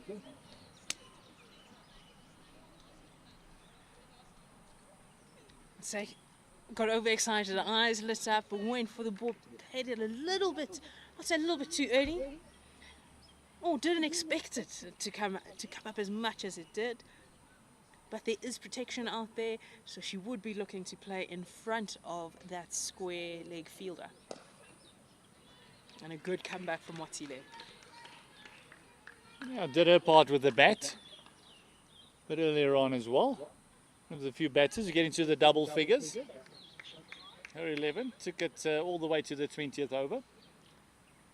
And that's why she calls herself a lower order batter and not a tail winner. And that was my faux pas, calling anybody part of the tail. Yeah, you could be lucky not part of that fine session. Well, I hope I'm not. It's a little bit too early in the tournament. Oh, overstepping. No ball. That also means free hit. Checker would love it to just free those arms a bit. And with a free hit, the field set cannot change.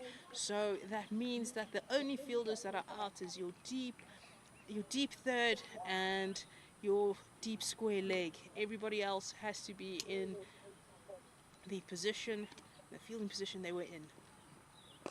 Oh, going over cover, and that's a lovely shot for 4.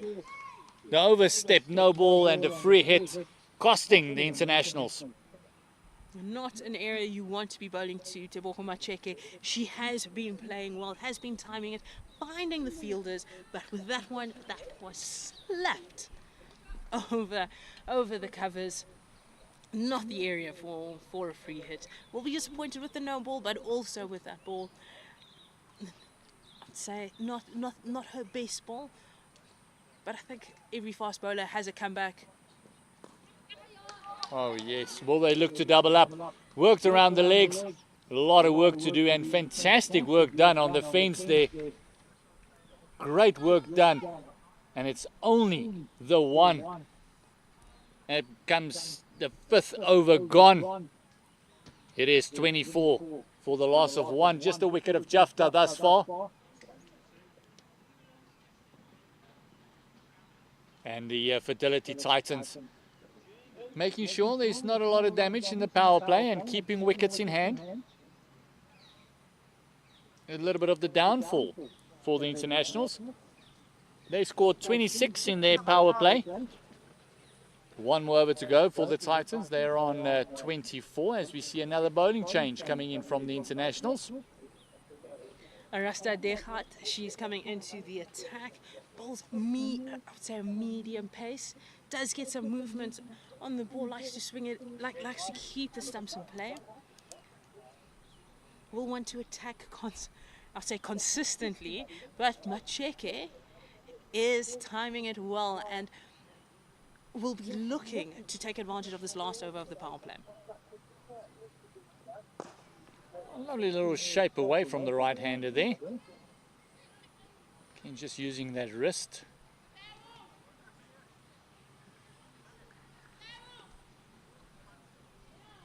She's not a very tall lady as well, so the ball will skid on a little bit more. I don't think she'll extract as much bounce as Watile. Yeah, and on this deck we saw when Kotso was bowling, it wasn't bouncing as much. Maharaj from the same end.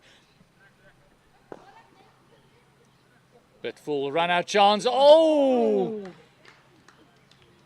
That was nearly the end of Macheke there. Had to get her jet shoes on. You got to feel if that hit from the fielder there, it would have been tickets. So a little bit lucky there, but was very convinced. I think she hit it a little bit too well. A little bit too well. Would have hoped for it to be a little bit softer just to give her some time to get to the other end. But the scoreboard keeps ticking. Pushing this one down the leg side. Extras becoming frequent in every over now for the internationals. That will be something that they want to tighten up as we get to the business part of this competition this weekend. You know, we must forgive them. Most of them flew in, haven't had too much time on the field, probably only practiced in the indoor facilities. A lovely shot through the covers by Robin Sill. Great arm there from the fence. very quick on the boundary. That's exactly what you want from your sweeper fielder. Just showing, that was just showing that these internationals, you aren't a professional only with your batting and bowling. It has to come with your fielding as well. And this time not taking on the fielder. This time making sure that she stays the ground after the scare. And that was Flo Miller on the boundary. I'd say has been dubbed one of the best fielders in Essex in the women's game. Oh, so I'm dropping it short and can't find the gap, and this is a run-out chance.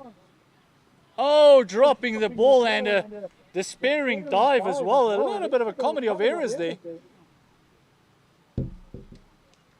A very good throw to the bowler. A little bit of pressure. Deurgaard just, I'd say, but would be a little bit disappointed there, especially needing that wicket and the important wicket of the attacking Macheke. Saw the same happen to Maharaj as well. Oh, lovely flow of the bat. But at the moment, it doesn't look like the two batters at the crease at the moment. Macheke and Captain Robin Sills' communication is quite there yet. Still trying to find themselves in South Africa terms, the second part of the season. We run up till around about March, so they'll get through it. As the end of the power play after 6 overs, it is the Fidelity Titans who's only 2 runs ahead on power play stats, 28 for the loss of 1, where the internationals were 26. But the problem is they already lost 3 wickets by that time.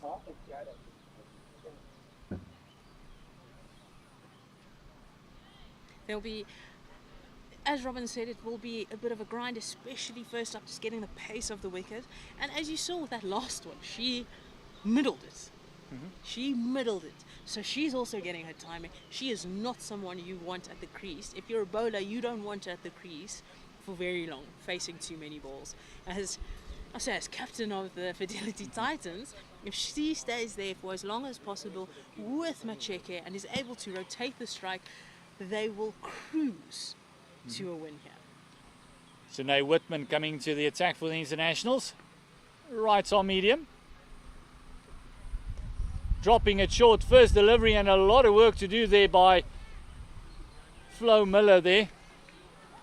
And oh my word, look at the amount of ground she covered. She made sure that's only the one.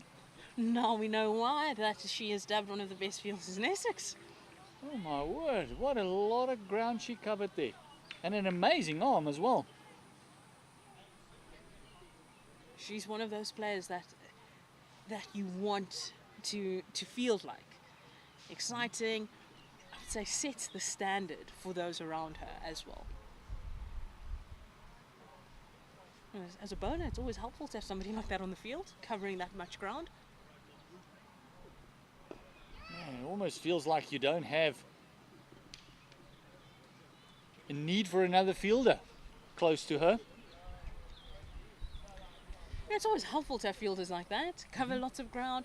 You're able to say, right, this area is all yours, and just takes it on and just does what she needs to do for her team, and I'll say for her area. Just, I'll say the ultimate team player. Oh, going over, straight over once again. Downtown, is this going to trickle into the fence? Yes, it is. A bit of a teaser there for the fielder. Just not quite getting it, and it's another 4 for Macheke. And it is Maraka. And a decent outing with the bat, not able to haul that one in. Maraka usually has the gloves. It must be a new experience for her being out in the field, standing at middle. Yeah, chasing is not something that keepers will be used to.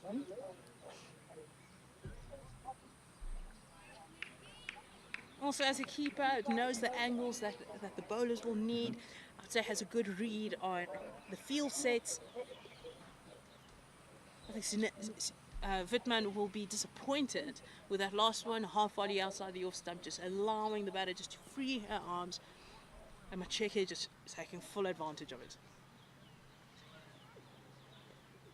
Especially Macheke, she's shown that she loves freeing those arms, and again, you can just see a little bit of frustration from her because she felt she missed out there again. It was wide, it was off again.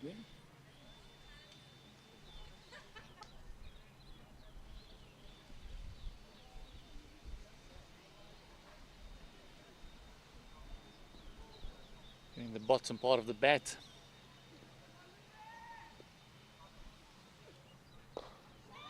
Oh, this time beating the fielder at point, and she's timed that one well. That's not going to be a teaser. That's another forfer. Yes, a convincing one as well. Short, wide, and slapped past the point fielder for 4. And that, so Macheke has made her intent known. She wants to finish this game as quickly as possible and get the Titans back. I would say back in control. And the international's not missing a bit of a trick here, not learning. Macheke loves anything out on the offside. It's almost like they're peppering her offside, waiting for her to make the mistake. Feel the plan for her has got to be a bit more tighter, maybe onto the pads a bit more, make her flick. I think it's a little bit of an overcorrection where they were bowling a lot of wides, attacking the stumps. Now, they've overcorrected and they're a little bit too far outside the off stump. And especially coming out of the power play, it's not the most ideal over. It has got them from 10 runs in that over, 38 for 1. Not the most ideal, ideal over after the power play. But it has got, I would say, the captain for today, who's Kelly Castle, to bring in Sophia Smale, the very exciting 19-year-old, into the attack. It's been very interesting to see what she brings. Now she's got a very strange place where she starts from. It's right in front of the umpire. Left arm offie.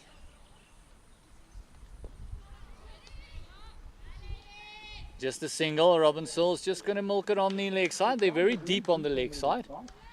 She reminds me a lot of Sophie Eccleston, because Sophie Eccleston as well start left arm orthodox and also starts either very close or behind the umpire. So it'll be interesting to find out from her. Does she take a lot of her, is her inspiration Sophie Eccleston? Mm-hmm.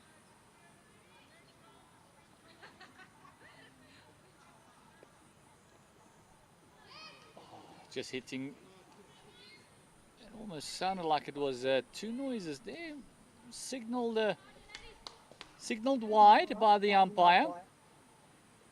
She's got a very strange action, not something you see every day, a bowler starting in front of the umpire, so that's not left through and around, that is in front and around. Well, technically she's not going through anything, so it's just left arm round. Oh, and she's castled Robin Searle, the big wicket. Not happy with that previous call from the umpire and came back with a lovely little slider that surprised Robin Searle. And it's the first wicket for the 19-year-old. And the second wicket down for the Titans. And that is the first spinner to come on for the internationals. I'd say they want to bowl their seamers, I'd say, up front, and let them have a bash, and then just say, look, let's get the spinner on, especially somebody like Sophia Smale, come in and I'd say, do what you do for the Oval Invincibles. Mm-hmm. Yes, that is right. She is a youngster that does have franchise experience, that has played with the big names in the game, like Marizanne Cup. So she knows how Marizanne Cup and Shubham Ishmael, and say has won a big tournament before. So this is her first tournament with Essex, her first season with Essex, and coming out to South Africa, there must be a lot of faith in her. But it'll also be the feeling that you want to give your seamers a run, knowing you're coming to South Africa, which is generally seam friendly.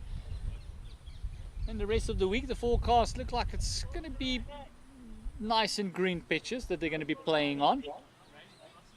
So it could just be that, listen, It's a warm-up match. We want to give the seamers a bit of a run through as well. Well, that is a success for the internationals. Catherine Pryor coming to the crease. Let's open the batting for the Fidelity Titans ladies before. She's an exciting young player for the Titans. Has played with them for a while. Has come back from a knee injury, and has just loved coming. I just love coming back into cricket.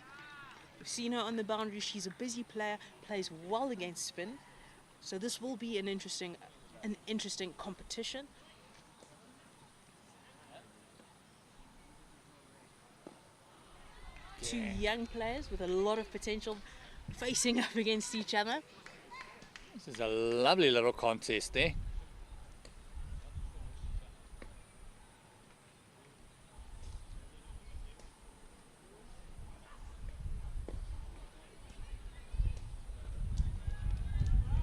Declining the run is Pryor there. Just see her signaling to Macheke. I think a little bit too much hesitation. If you hesitate in situations like that, no is the safer call. A change in the field set from a short third to a 45. Signaling to Pryor, I'm bowling straighter. Oh, it's that round arm slider again. The same one that got Robin Searle nearly got Katie Pryor. Katie Pryor there in trouble. That would have been a roar from the fielders, I tell you. Yes, and that's 41 for 2. That's the end of the over. A successful over for the internationals. 41 for the loss of 2 is the Fidelity Titan ladies. That would have been a dark horse wicket there.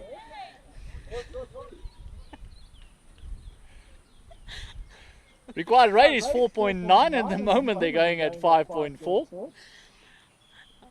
Sinead Wittmann's back into the attack. She'll be looking to adjust again, but a little bit straighter, especially to Macheke. Don't allow her to free her arms.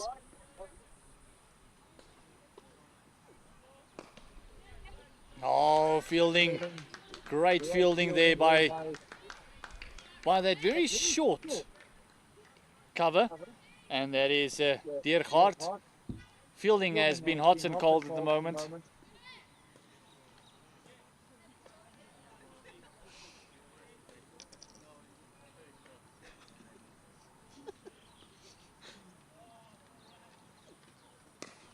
Oh, dropping that one short, and I don't care how quick Flo Miller is on the fence there. She's not getting to that one. And it is Macheke. Says thank you very much. Another forfer. And she just dispatches it. That's what you call an attacking opening batter in T20 cricket. Regardless of the conditions, she's looking to attack.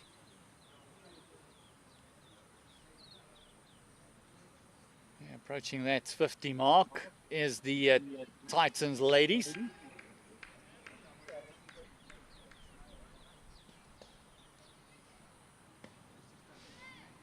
Macheke making it forcing a field change. We now have a deep square leg because Flo Miller, as quick as she is and as brilliant as she is, there was no way she was going to get that one, because it was the one that I'd say got away. Oh, and here's one that's getting away. Macheke sacrificing her own wicket. It is a complete miscommunication by Pryor and Macheke. And it is a wicket time for the internationals. The third one back into the dugout. The fielding's been hot and cold, but that was a definite wicket and a key wicket. The GCT International 11 will now believe that they have it in this game. They have a chance. Just a few more wickets, a few more quiet overs. Yes, they're travelling at 5.5 and over, the Fidelity Titans, but regular wickets, especially now 2 new batters at the crease. This will be what they wanted. The early wickets are gone, the big hitter is gone, and the set batter is gone. And that brings in Christel van der Schijf to the crease. And it's the runner, Sophia Small, getting the very easy run out there. Macheke, the only one that's been able to get into double figures for the Titans, 26 of 27, looked the part, and then all of a sudden complete miscommunication. You've got to wonder why she was the one who sacrificed the wicket there, not Pryor. It was easy for Pryor just to turn around and come in. Pryor's just come to the crease, and Macheke has actually done pretty well, 26 of 27. 3rd wicket down. Christel van der Schijf.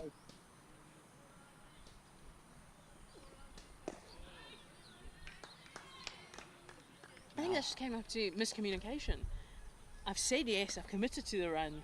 You just have to take it. Yeah, at one stage they were having a bit of a conference in the middle of the pitch. The 2 batters there.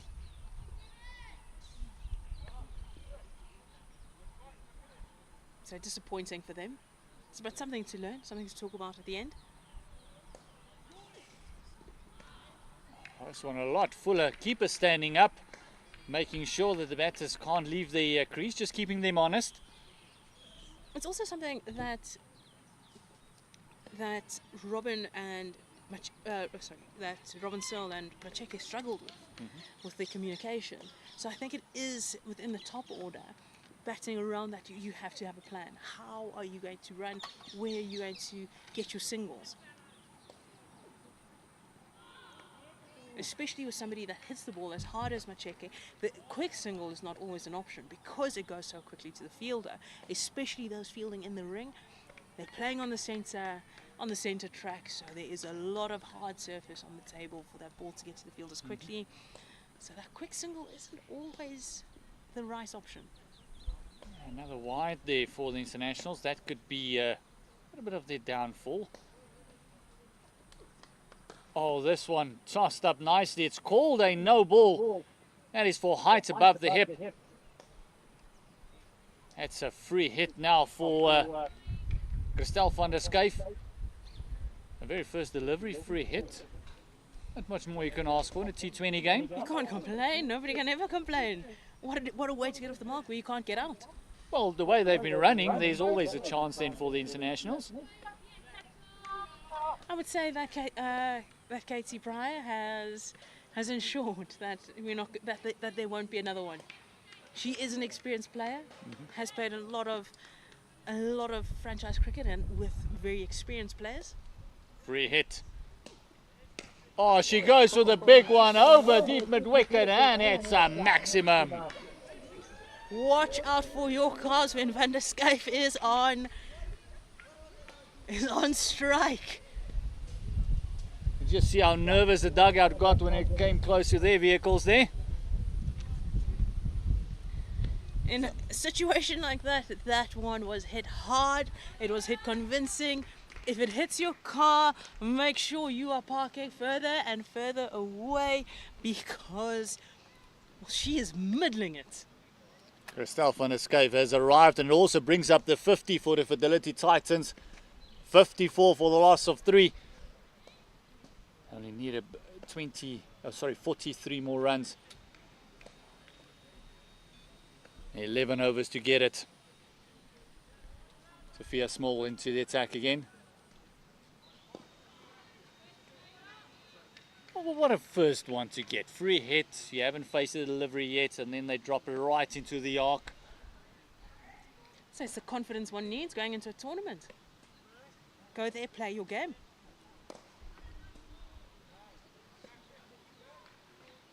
Especially you have one of the best bowlers on the other end bowling. You want to very accurate. You want to take advantage of whatever free hits and freebies you get given by the opposition. Oh, this side just overcompensating. Smail's not getting as much turn as the other bowlers. And would you say that is a change of conditions, the conditions changing, or it's just her action?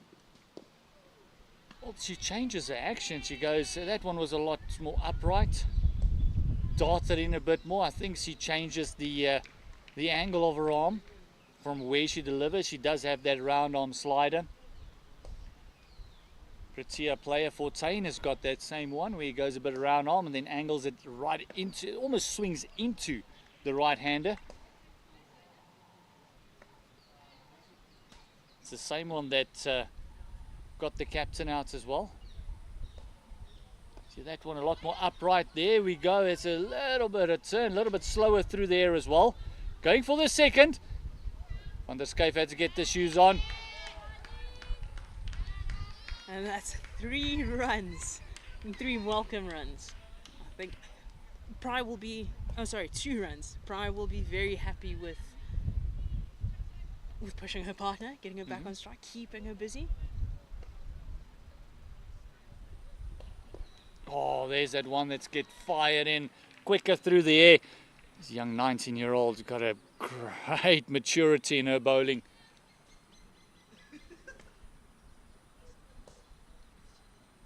Didn't see much of her with the bat today.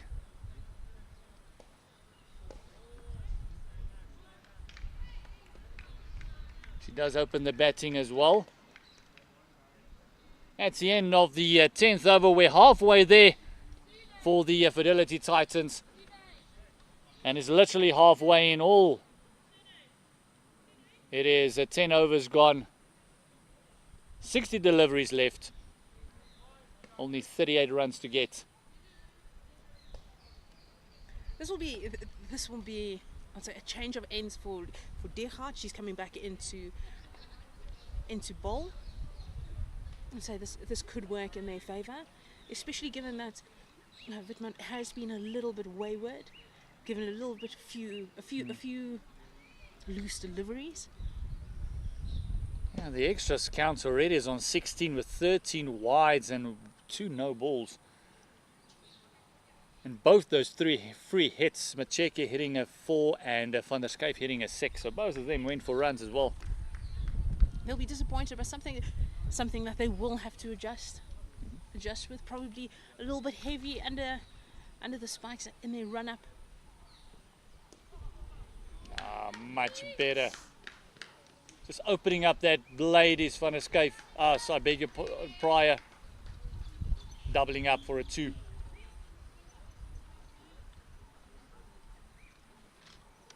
So that is a very good option. Just keep opening it up. If she gives you the room, just force her to make a field change. Force her to take somebody from the leg side, put them onto the offside, so that the moment you bowl straighter, there is that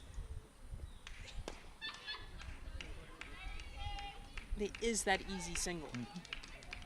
Definitely. Also there we can just see Pryor just jumping in the shots a little bit, so there might be a little bit of nip off the seam as well.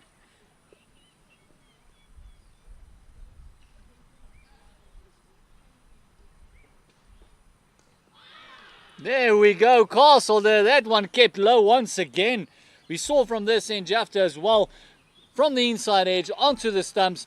That is the 4th wicket down for the Titans, and success for the internationals. And that is Katie Pryor, who has batted well in the lead up to this tournament, who is an exciting player. Will be disappointed with the bottom edge, but not a bad option. But as Gerhard is a little bit skiddier, better options to be played. So we'll be a little bit disappointed. So that ends her innings. 4 runs of 13 deliveries has brought Tiana van der Heuvel to the crease. Yeah, she's another young prospect for the Titans. I still feel that if you're batting against someone that's not getting bounces, why are you playing back? Maybe get on that front foot. She's a lovely driver of the ball. She could literally just hit it through the covers and pick up the 1s, pick up the 2s. They can take this game with less than a run a ball required. For internationals, they know that they need to take wickets. They don't have runs to play with. They have to take as many wickets as quickly as possible. And if they can't do that, if it's not a wicket, it has to be a dot ball. Shane Warne, the late Shane Warne said it best, add 2 more wickets to the wickets column. I think that's what the internationals are looking at. 2 more wickets here, and the Titans will be on a lot of pressure. And it's normally these small totals that gets tricky. Sometimes you're just too comfortable chasing the small total because you've got a lot of time to get there. And all of a sudden things like this happen, 1 or 2 keeps low. A lot of pressure now for this middle order. But you also find that most teams plan on chasing a big total. So when you get a smaller total, it's that adjustment. You've got a lot more time. So sometimes your game plan changes, you get a little bit complacent sometimes, you put yourself under too much pressure, a few too many dot balls, and the game plan changes. It's all about managing, and the conditions have not been easy on batters. This is a bowler's paradise at the moment here at Harini Country Club. But as we know, that a lot of the time in the Highveld, it is a bowler's paradise. Yeah, especially that front part. It's not going to get any easier. We thought it's going to dry out, it's going to be a bit more truer. It's actually kept a lot lower. It's become a little bit slower as well. We saw when we did a quick look at the pitch as well, there's a lot of grass coverage on the pitch as well, so it could be that he's just gripping the ball. We saw just before departure that Pryor was jumping into one of the shots as well, so it could be that he's just doing 1 or 2 strange things. Van der Skyf and Van der Heuvel got a lot of work to do now as we see the return of Yasumoto. The left arm, medium. But as Robin Sewell said earlier, it is two-paced. It is going to be a grind. You have to almost bat time in a T20 match, which is an interesting concept.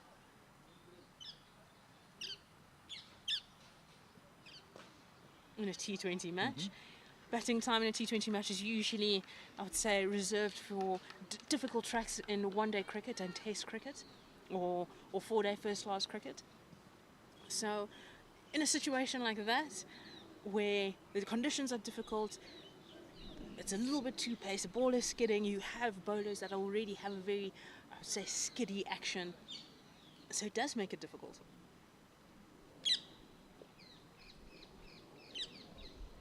Just puts that innings of Ava Gray now into context, doesn't it?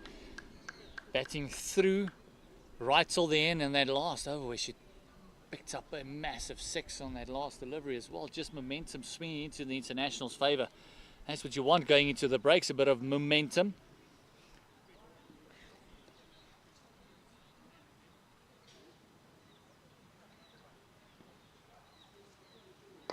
Oh, this one picked up. Not timed at all. Just the one good backing up. Well, Van der Skyf will be very happy it wasn't timed very well. In the gap, there are 2 fielders out there, so you didn't want them to converge. It landed almost in no man's land. But speaking of Ava Gray's innings, there was intent. She knew when it was in her hitting zone. She capitalized, made sure that ball went for the boundary. This time just rolling the fingers, actually making the ball just drift away from the right-hander. Yasumoto just showing a bit of skill there. She was tailing it into the right-handers the whole time. This time, just rolling her fingers over the ball, almost creating a bit of a off-cutter. I think that's where Macheke got it right today.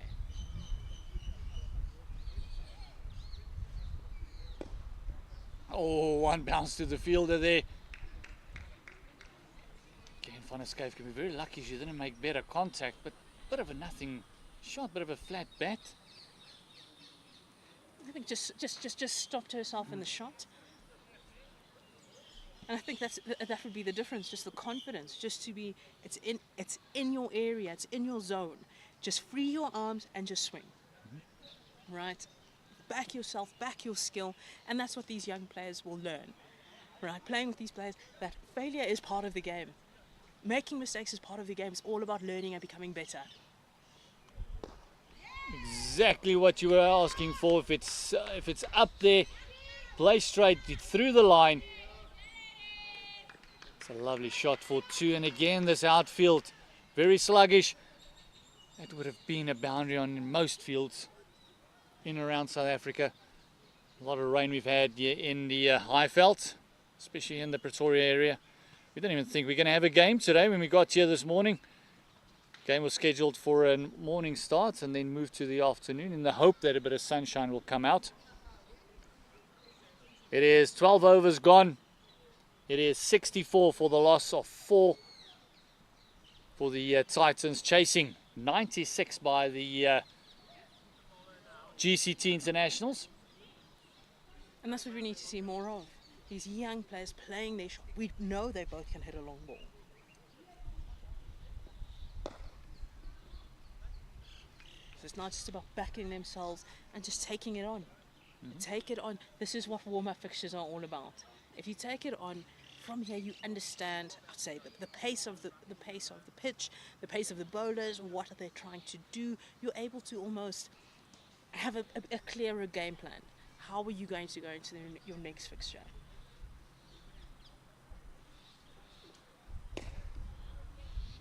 Oh, I could hear the batter there just saying, "Oh no." She knows she could have left that one. That was going for a wide. Saved Diergaard from a wide then.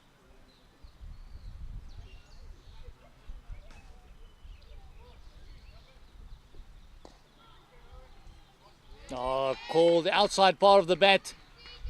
Going past backward square. But as any batter would say, runs are runs. Especially in a chase like this. You've got 2 young players in the squad batting together, wanting to make a mark, wanting to be in the starting 11 come the opening game for the Fidelity Titans in the Global Cricket Tournament.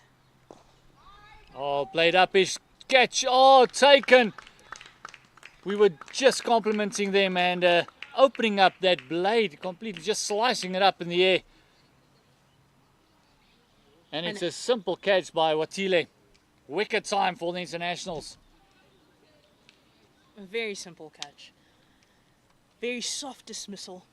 Stepping away from the ball, almost getting too far away from it. Get as close as possible. However, the intent is there. The ball was wide enough. She could have gone for it. Execution wasn't there. She'll be disappointed, but the intent is there, and that's what you want. Going into a tournament, especially, I'd say, from a warm-up fixture, you want there to be some intent. And that brings... Rashika Maharaj comes to the crease. Bowled very, very well earlier. He's also an exciting young player. Will be busy at the crease. Will look to get the singles. Will look to I'd say, rotate the strike. And I think at this stage, that's what they need. They just need to keep the scoreboard ticking. The boundaries aren't coming. They're not coming quick and fast, like when Macheke was batting. So it will just be a case of, right, let's manipulate the field. Let's look to rotate. Let's get the singles.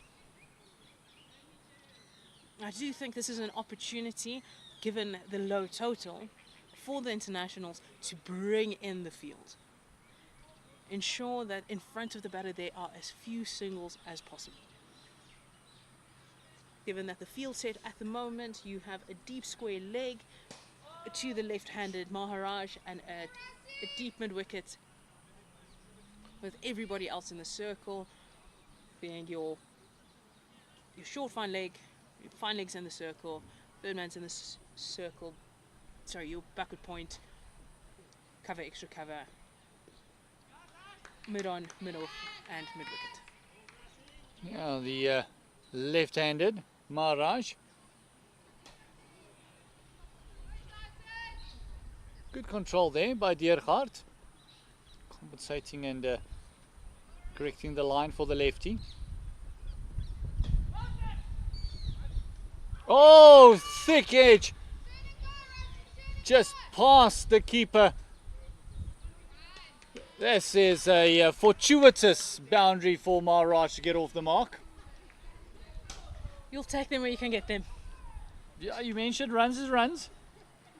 That's the end of the over. It is 13 overs gone. It is 70 with half the team back in the dugout. Chasing 97 from the internationals. Edging also closer, 27 needed of the next 7. For them, is just staying at the crease. The runs will take care of itself. For the internationals, it is all about wickets. They can get 2 more wickets in quick succession. All of a sudden, that 97 becomes a long way off. So even if they don't get the wickets, 2 quiet overs, and the wickets will either come. But it then does mean the run rate goes down. The quiet runs gets a lot closer to a runner ball, and the internationals will not be complaining about that.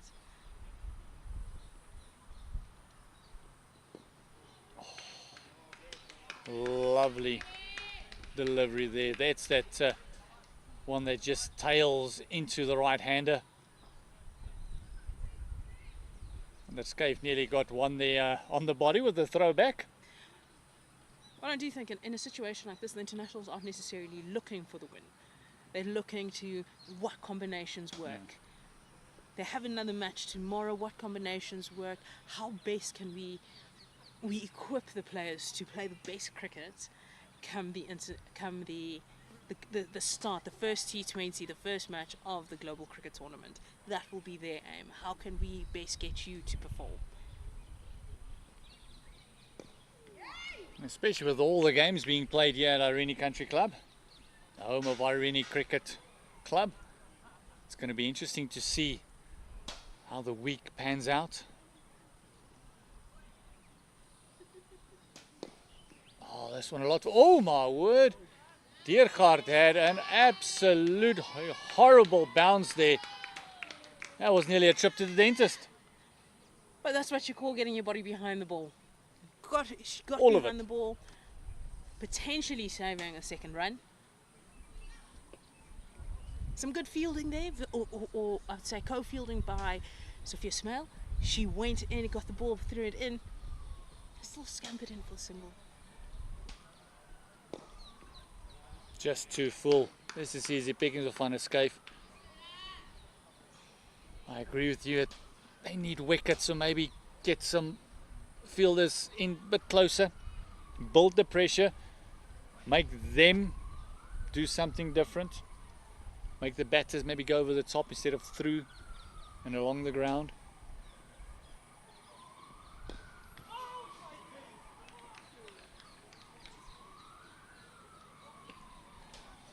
Maharaj has shown she likes that extra cover region, so force her to play a little bit straighter, force her to go over mid-wicket, go over mid-on.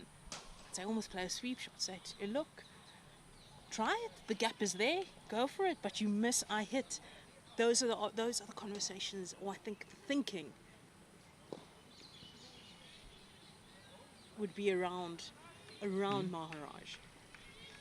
And it's, as you mentioned, that last delivery, it's a bit of a double bluff as Jana Giga went down to the fence, maybe thought she's going to put it in slower, maybe drop it into the pads, maybe for a sweep, and then just bowl the normal line, but that could be the thinking. But as you mentioned, warm-up match, everyone likes to start with a W, but it's not necessarily what it's about. It's like you mentioned, those combinations, and also where do you bowl bowlers when?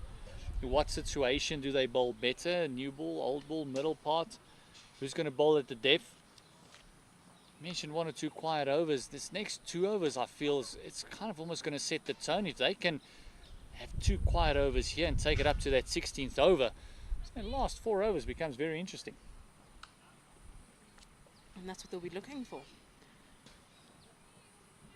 It'll be interesting to see how Van der Scaife goes about it. She can hit a long ball.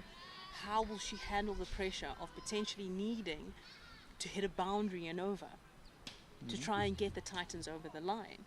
And from the internationals' perspective, how do they adjust? How do they approach facing, I'd say, almost an unknown batter? And how are they going to counter the power hitting?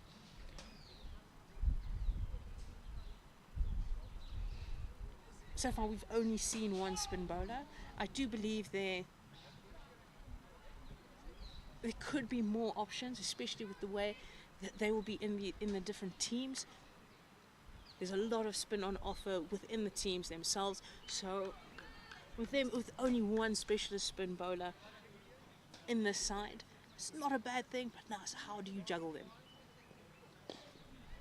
Oh, another wicket. Oh, my word. It is a drop catch, and it is the Dynamo that's actually dropped that one.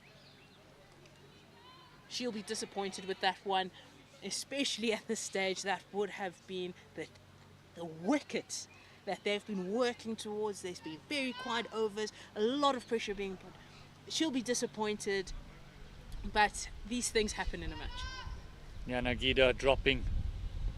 Maharaj. Could have been huge for the internationals. Oh, this one down the... Oh, one bounce to the fielder. At the moment, Van der Skyf's not timing it, and thankfully for Van der Skyf, she's not timing it, because there's a couple of deliveries that actually could have gone down the throat of some of the fielders. Left-handed Maharaj on strike. With that catch, it should be better.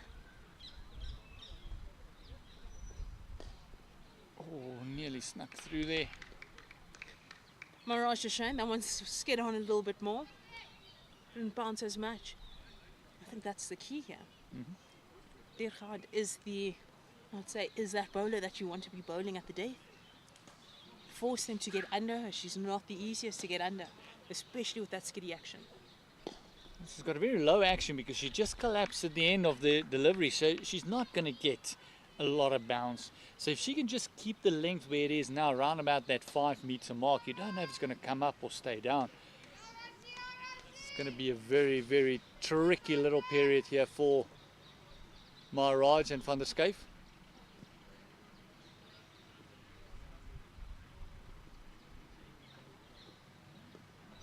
Exactly, not getting up whatsoever. Closes out another good over for Diergaard, and oh, how they would have loved that catch to stick.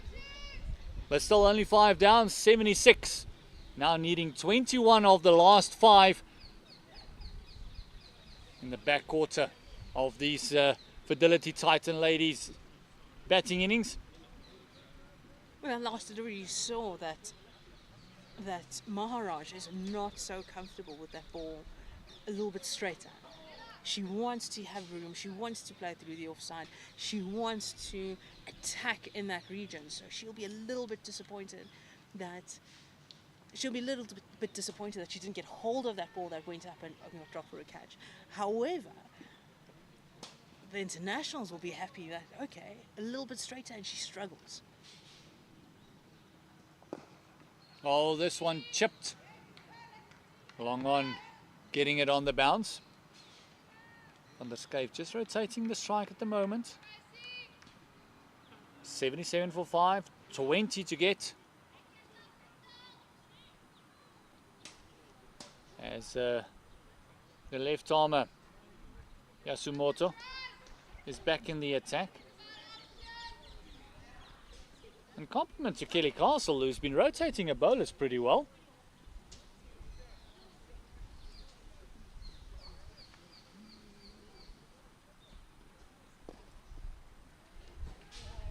Also, that's a pace that Maharaj can't generate anything of. She can't time it, she has to muscle it. It's not a natural game for her. And it's a really good field set, almost enticing her. Play over extra cover, play over the covers, and then put 2 of your tallest fielders there. Yeah, she's a nudger, she's a worker, she loves to be busy at the crease.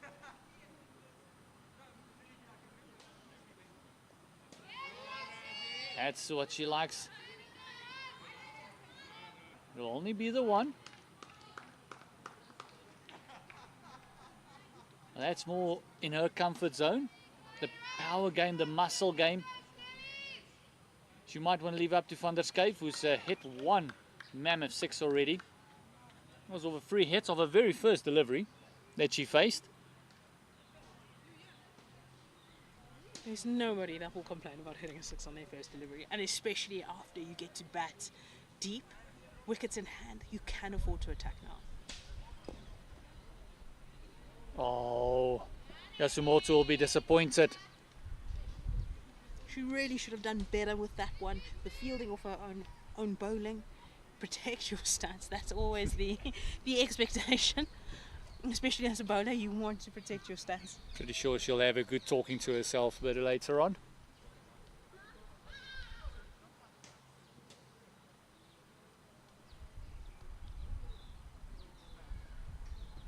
Oh, the extras looking back. Doesn't matter how it goes, the internationals will look at the extra column and say, oh, it's very nearly on an extra and over at the moment. 17 extras thus far. I'm quite disappointed with that. Take away those extras and this game gets very interesting, especially at this stage.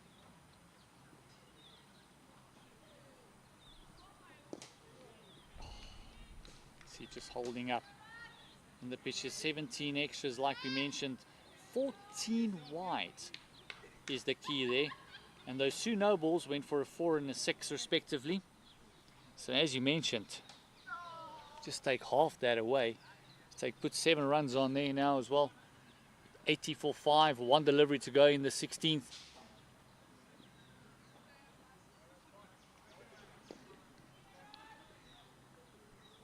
This guy says, hold on. Let me have a bit of a go in the next over. That's 16 gone, 80 for the last of 5, chasing 97. So 17 needed of 24 deliveries. Not a bad option to not take the single. Van der Skyf acknowledging that Maharaj is struggling struggling to rotate the strike, especially against the slower bowlers. So it's almost wanting to take it on. And now you've got Kate Kopak back into the attack. She'll be looking to, I'll say, this is the wicket that they will be targeting. Either get her wicket, get her off strike. That will be the plan. And we know that Maharaj doesn't do well with the straighter deliveries. We'll be looking to play a little bit squarer. We'll be looking to play into the offside.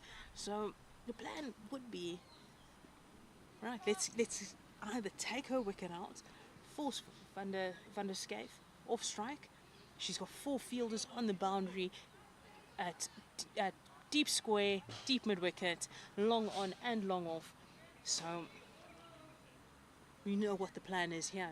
To give her no room on the offside, force her to either go for the gap or take on one of the fielders. Yeah, I mean, this is how she approaches this. A little bit of pressure coming into the game now. Deliveries and runs getting closer to one another.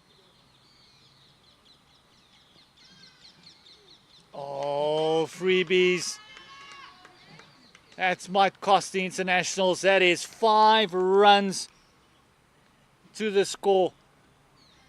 Kopak has been bowling brilliantly. She started off with the wide as well in each of her overs. Went for 4 runs in her 2 overs and 5 runs in that 1 delivery. Also picked up the wicket of Gandhi Jafta. And oh my word, again those extra 22 now.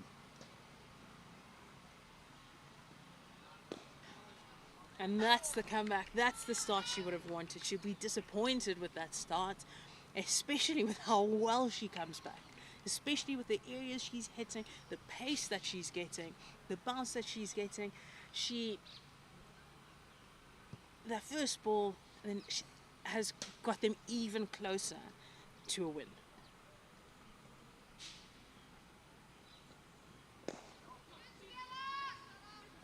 Two was the call immediately, but it's been great work on the fence.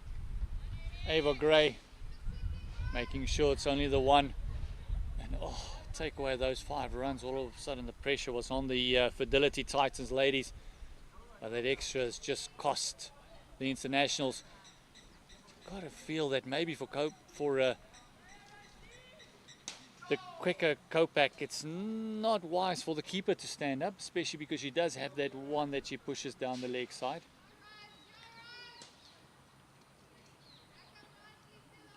But I do think, if she does find her radar, the keeper standing up forces the batter, has to then take a risk to change the length.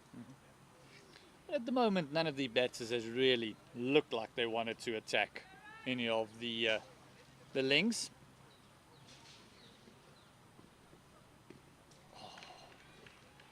Got to feel even if she gets an edge there, it's going to be very hard take there for the keeper. Lovely take there to give her credit as well. Marika has been quite tidy behind the stumps, especially on the offside. Obviously, some things down the leg side doesn't really help that the bowlers have been a little bit wayward, and that wides column does reiterate that story. There's that straighter one that you've been talking about. Not all that comfortable. 2 more deliveries to go.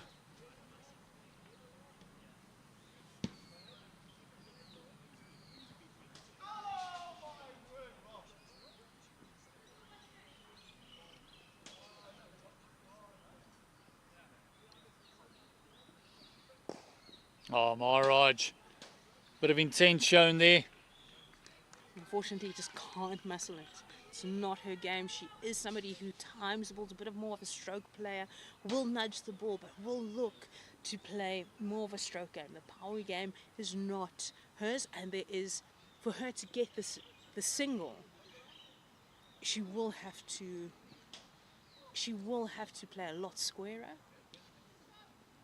And the internationals have noticed that because they're very happy to give it a single on the last ball of every over. Might turn for a second. No. Oh, bit of a thumble. Whitman not able to pick that one up. And it's 2 to Maharaj. And brings Van der Schyff on strike. 3 overs to go. Only needing 9 runs to win. Again comes back to that extras column. 22 extras, 19 wides in this innings. If they can cut that down, oh, there'll be a force to be reckoned with in this competition. Would be a very, very different game. The extras, that tells the story of what is going on here. Extras almost, I'd say, is the second best batter at the moment. It's only Macheka that's outscored the extras, 26 of 27 deliveries, and at the moment Christel van der Schyff is 18 of 17. Maharaj is 9 of 18.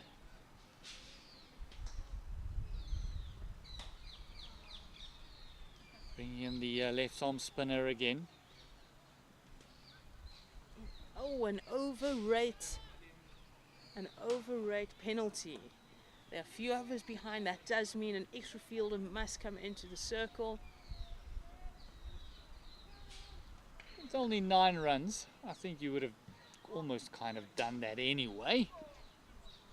It's something to keep an eye on, maybe for the captain, as the competition closes in. Oh, this one over mid-wicker. That's going to be a forfeit. Or is she going to haul it in? Nope. It's right in the arc for Christel van der Schyff.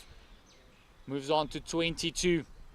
A little bit too slow. It's not the time you want to be tossing it up or bowling it at that pace and that length. It makes it too easy for the set batter to take advantage. We do know that she can hit a long ball. She's made it clear from ball 1 that she has the power, she has the strength. And given that there's wickets in hand, that's a much better line and length, and Smail has a wicket. She has the batter that she's been aiming for. LBW, that brings Van der Schyff's innings to an end. 22 runs off 19 balls, and with 1 massive 6 off her first ball. She will be disappointed with herself, especially with how well she's been timing and playing the ball. Yeah, and she went for another one over mid-wicket once again, and this time the ball just kept a little bit low. And Smail just picking up her wicket, and it's also her second wicket, only going for 14 runs in her 3.2 overs. That brings Kutsa to the crease. Bowled extremely well with her leg spin earlier on. And I think International can be very happy with their efforts. 5 runs still to get for the Titans for the win, but they took it a lot deeper into this contest than I think anyone expected them to. To be honest, I did expect this from this group of players, having seen them, having watched them, especially given that half the team or half the players have played, I would say, in the county championship in England with the Essex players. You do have the rest of the players all have international experience. So yes, I did expect them to take it as deep as they have. If anything, the worrying side is that extras column. 22 extras at the moment is something that they will be very concerned about. However, they do have some time between the first match with their respective teams to work on those and just fine-tune a few things. Oh, that slider again. Yeah, tomorrow playing a longer format of the game, 50 overs coming up. You'll be here to entertain us once again. I'll be here to talk about entertaining cricket, to talk about these amazing players who have shown so much potential, who are coming here to give us a show, to inspire some young players around, especially here. Oh, outside part of the bat. Is this going to run away? Yasimoto, fantastic chase. It's only the 2 runs. A good display of some teamwork. Between Yasimoto and Yanagira, 2 Japanese internationals. That's the end of the 18th over. It is closing in to the end. Only about 3 runs needed for the Fidelity Titans, ladies.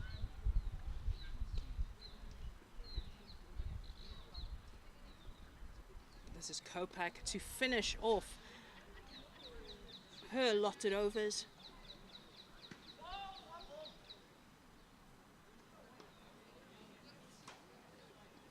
She'll be looking to get one more wicket before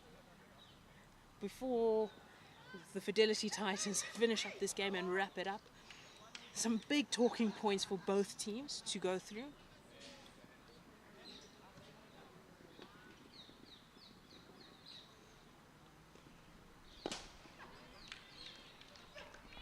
I think the big big talking point will be intent from both teams, right? And just adapt to the situation, adapt to the conditions.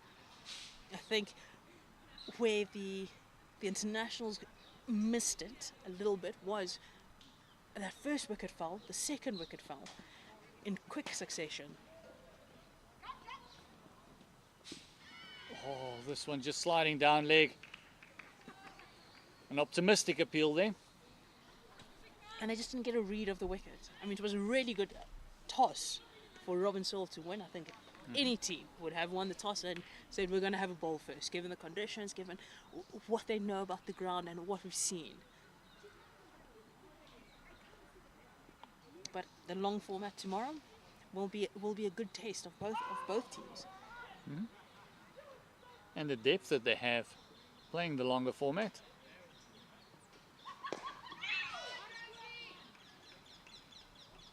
To see someone like Kopak having an extended spell, having her bowl 4-5 overs in a trot.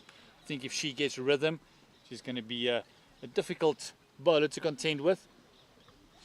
Bit of pace, bit of movement. I think also just understanding and knowing the wicket. She'll know which areas to bowl, the lengths, the lines. Oh, Maharaj getting inventive.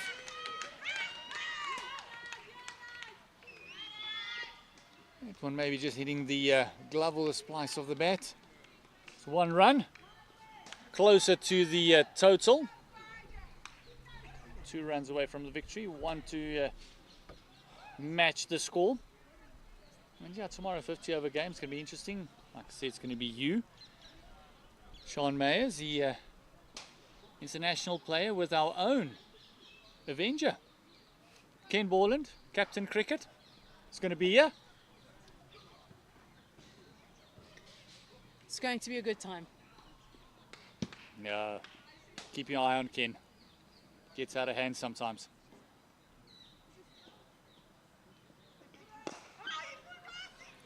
The cricket is what's more important. As long as that's where the focus is, with these young players here at the Global Cricket Tournament, nobody can complain. No, it's going to be fun. It's a fantastic tournament. It's a great initiative.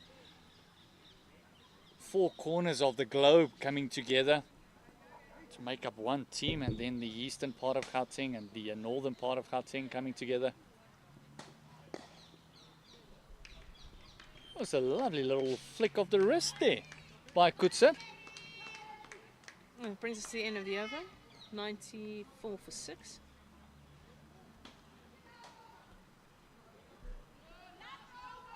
She's a good player of the ball. Last over of the match, 2 runs. Could this go down to the wire? Could we get a super over? How phenomenal there would that be? It's not every day that happens. Especially with a score of 96 on the board. Not very often you draw a game. As well as, especially when you've got 4 wickets in hand. This is where, I hate to say it, you have to swing. Mm-hmm. This is where you need to swing. You need to get bat on ball, take some risks. Get those educated edges going. Runs are runs at the end of the day. Watile, entrusted in getting them either over the line or drawing a game. Taking her time. She only has 3 fielders to play with. I think this is the part where everyone comes in and say, listen, go full, go straight. Ask them to hit over the top. Maharaj has not been comfortable doing that. However, Maharaj has shown that she will play behind her. She's not afraid to play the ramp shot. She will be inventive. She will look to score runs. So here we go. 6 deliveries, 2 runs to win. 4 wickets in hand. Watile into the attack. Maharaj is at the crease. She's 9 from 21. Dot ball to add to the pressure will just give the internationals some hope. Oh, that pitched outside leg stump. There's that dot ball you were asking for. We're in for a super over here. 1 ball at a time. 1 ball at a time. Let's not get ahead of ourselves here, but it's inching closer and closer. And what a fight back from the internationals.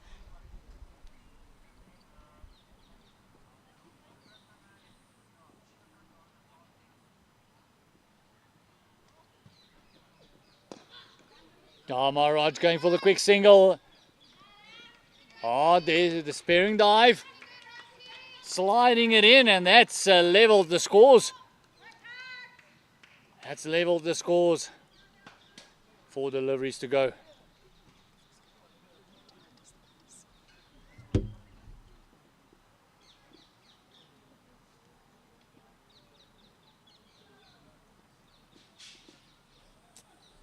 Beg your pardon. Still 1 run behind. Target is 97. Sean warned me not to get ahead of myself. Oh, 3 deliveries to go. 3 deliveries to go. Runs. And 2 runs to win. This is game on. This is where tip and run. Tip and run. Get bat on ball and you have to run. Internationals just get into the batter quickly. Make sure they can't get that quick single.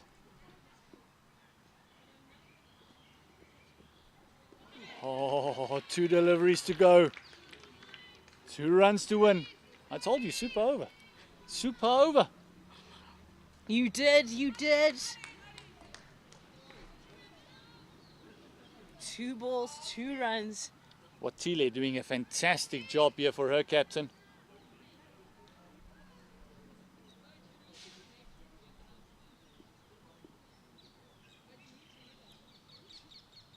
Bats on ball is all the Titans are hoping for.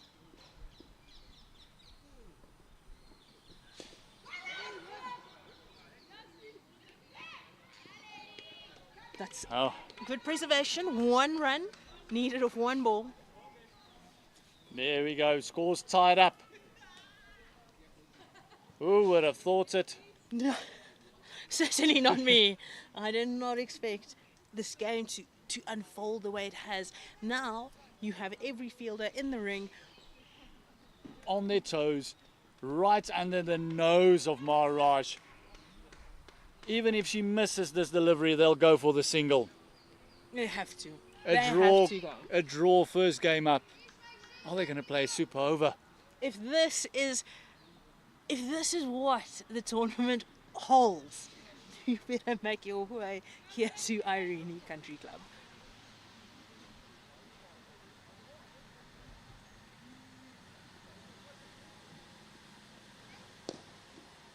Oh, and Maharaj has done it. Misfield there by Watile. That could have been the one they're looking for, and a very close shave for the Fidelity Titans ladies. It is a win by 4 wickets with the very last delivery, chasing down 96. This is what you call an exciting game. This is what cricket should be, where the game goes right down to the wire. The conditions were tough, but the internationals came in a late, burst of runs, courtesy of Ava Gray. And if we go through the international scorecard, they posted 96 for 6. It all started off with Sophia Smell went off, unfortunately, a duck, first ball of the match, went out caught and bowled by Mashishi. Same with Haruna Iwasaki, also a first ball duck, and she was caught at mid wicket. Maya Nagira, the Japanese captain, caught and bowled very softest missiles, things that they will need to talk about. And Florence Miller came in 7 of her 7 deliveries. Sunay Wittmann came in, showed some intent, 15 runs off 22 balls. That's where you saw the intent, and the conditions started to change, started to flatten out. Arrested Deergaard not troubling the scorers too much, but Ava Gray, the pick of the internationals batters, 45 not out off her 33 balls, went out there with intent and got some much needed runs with the tail. Kelly Castle coming in 3 of 8 balls. Nonoha Yasumoto 3 of 7, and Wilka Motile not out of 6 of 10, doing her job. Almost feel that the player of the match, in my eyes, is Ava Gray, because she showed that if you stay in, you can score the runs.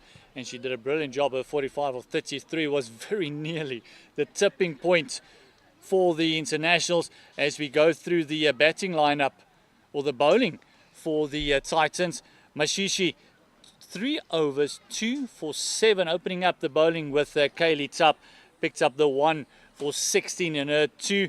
Rudolph also picked up 2 for 17 in her 3. Maharaj, no wickets in her 3 overs. And then also Kutser, the leg spinner, 4 overs, 2 for 13. And the other wicket taker was Jafta, 1 for 15.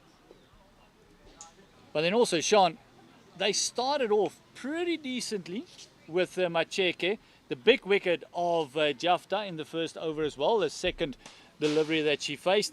And then also looking at it, went a little bit pear-shaped. Not everyone striking at 30, only Van der Skyf going at 100 a ball.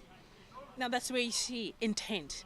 You see that Macheke, 26 of her 27, going at 96, despite the difficult conditions, showed her intent right from ball one, which is what was key.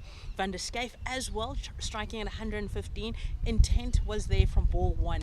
Yes, she got a free hit, took full advantage and hit it for a maximum, and a big maximum at that. But that will be the conversation going into their team chats with the respective teams, will be intent with the bat. Right, back yourself. This is the opportunity to learn, to get some clarity on your game plans, work on them, figure out which areas to target, which bowlers to target, and at what stage in the game. So that will be, I think, for both change rooms, the conversation will be around intent. And also for the internationals, I think that conversation around the extras will be very, very important as well. They gave away 22 extra, which 19 was wides. And with a game, where the game was won in the very last delivery, that could have been a game changer if they could just cut that in half. Going into the tournament the weekend, it's going to be interesting to see. But don't forget, tomorrow it's a longer format of the game. It is going to be 50 overs between these two teams. There's going to be one or two changes coming in as well, no doubt, giving everyone a bit of a run through on the pitch. Hopefully weather will give us a bit more chance and a bit more cricket. Thank you for joining us. Sean Mayers, thank you very much. A pleasure as always. She's back here tomorrow with Ken Borland.